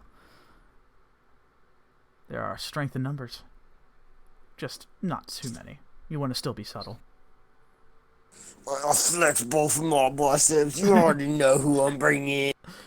Oh my lord. If my thoughts are correct, then yes. And he places the crystal back in his jacket pocket, and he says, "Remember, Bilge, choices. Once you find out what happens, you'll need to make a choice about what needs to be done to this evildoer. I'm actually eager to hear how you will handle it." And he looks back at the statue, kind of seemingly to his own thoughts. And with that, I will head out looking for the Temple of Torm. All right, we'll cover that. Perhaps by chance next week. I think that we can get that done within a little bit of time.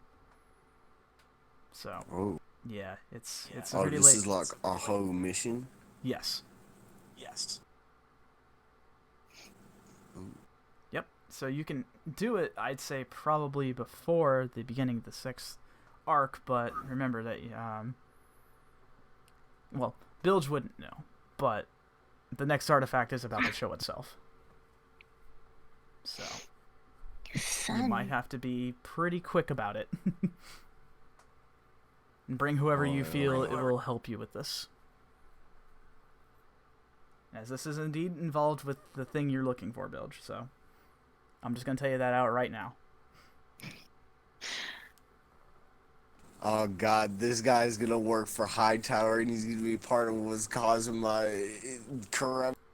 Alright, I'm on to your games, your shenanigans, Shane. Oh, are you? We'll see. We'll see when we get through it. But yeah, that was really good, guys. I really enjoyed that. Yes. I know that I had to rush through a little bit of it, but you guys have gotten some pretty new things here, so this is really cool. It'll be a few days before the artifact does show itself. So, like, Xian, for example, you can work on Discord a little more.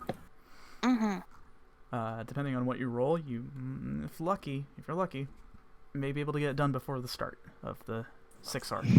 I'm hoping. Alright, please roll high. I'm disconnecting so much, yo.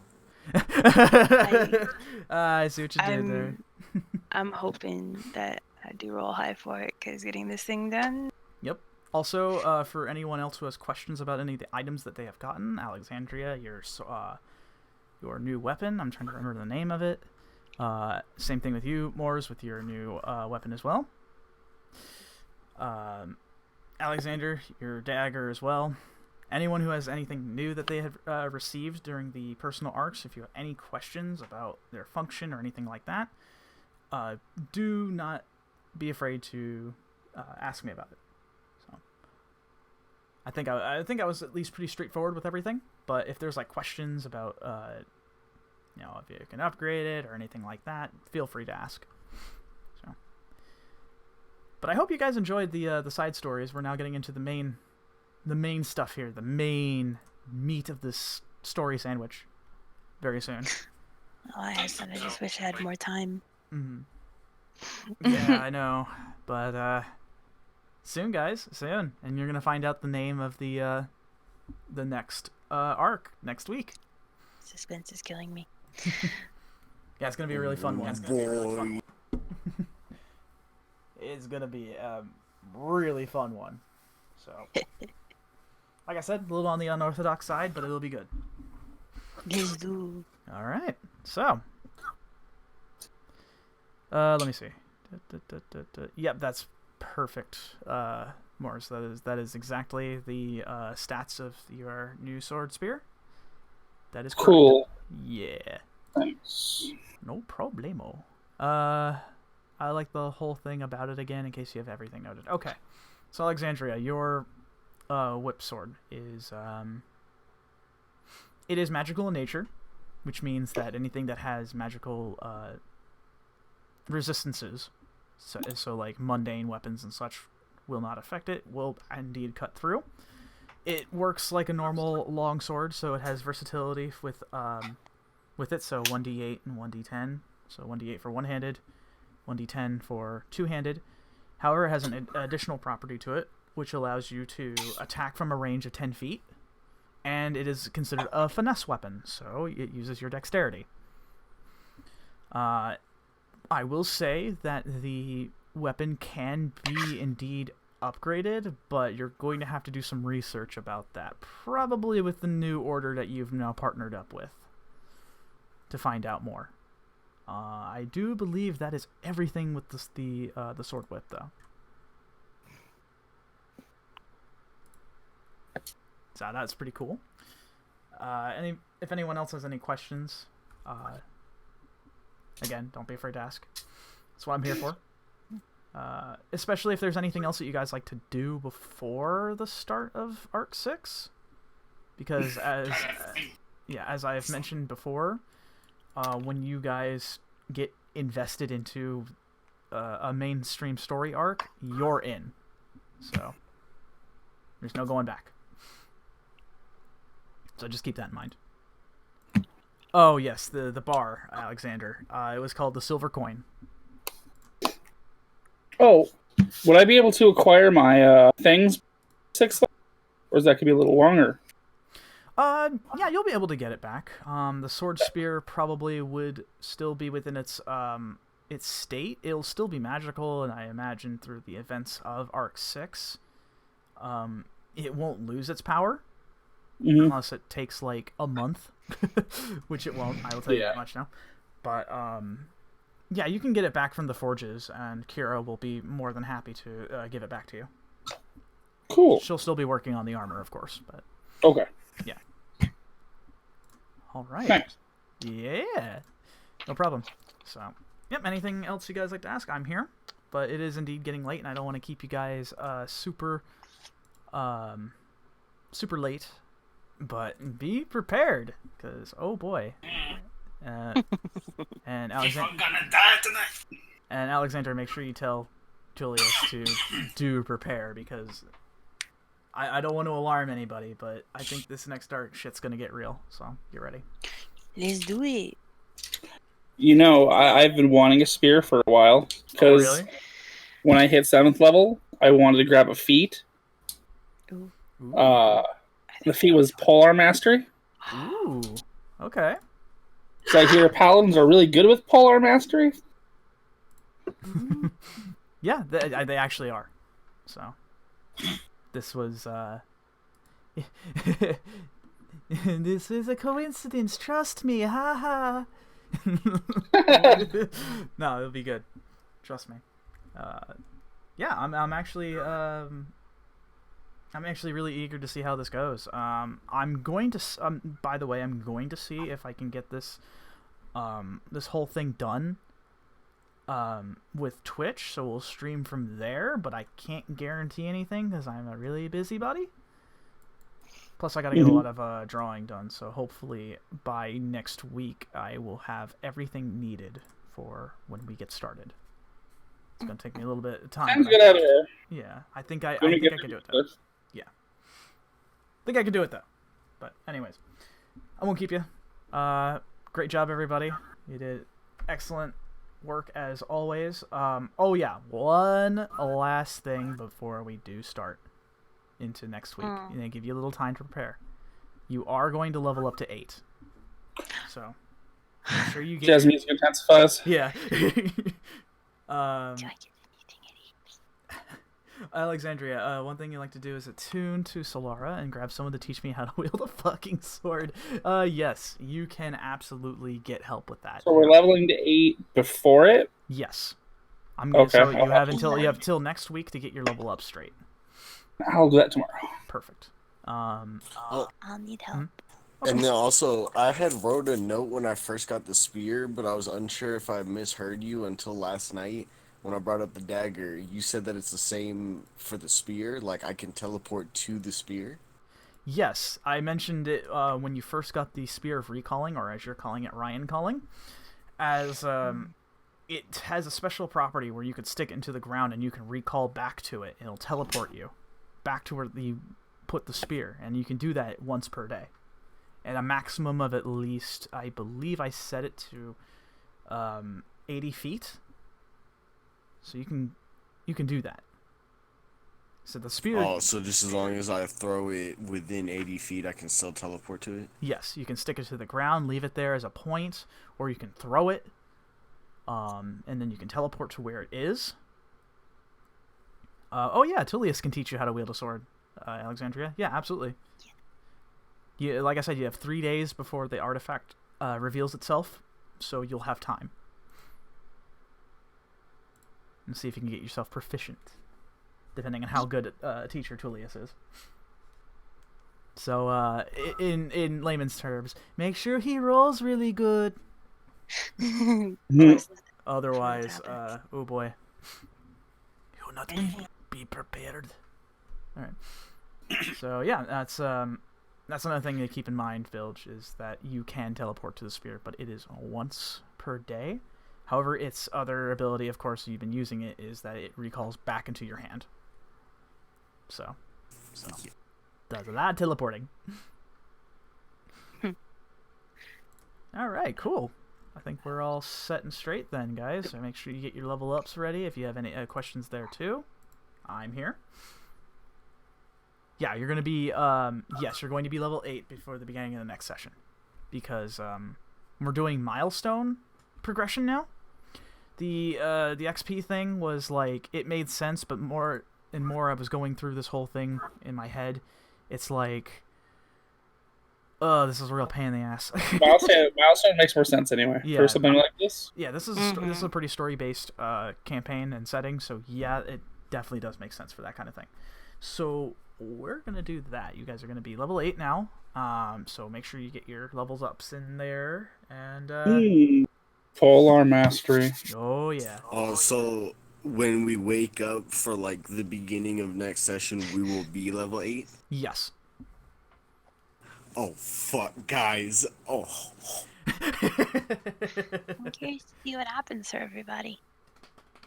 Yeah, I wonder what you guys are going to take.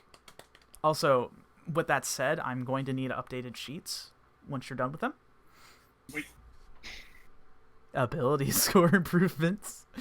You To answer your question, Bilge, yes. That's all I will say. Yes. Yeah, Alexandria, you can add 2 points in your dexterity. You get to finally get the modifier. It's gonna be good, trust me. I'll need help with mine. Yeah, absolutely. I got you. That's Absolutely. Yep. That's what I'm here for, guys. I'm here to help you. yes. It's my job. It's my job as DM. But yeah. So I'll finally have a modifier dex. Yeah, all that training and all that stuff's really paying off, Alexandria. You're gonna get it. All right, cool, guys. It is super late, so I will not keep you guys. I know everyone's got to go to bed. I gotta go back to work. Oh boy. So, with that said, I hope you all had fun and prepare yourselves for even more of it next week. Oh boy. Yeah. All right. You. Have a good night, everybody. We'll see you next week for session 51, start of Arc 6. It's gonna be good. Let's do. All right. All right. Good night, everybody. Have a wonderful day and night wherever you are.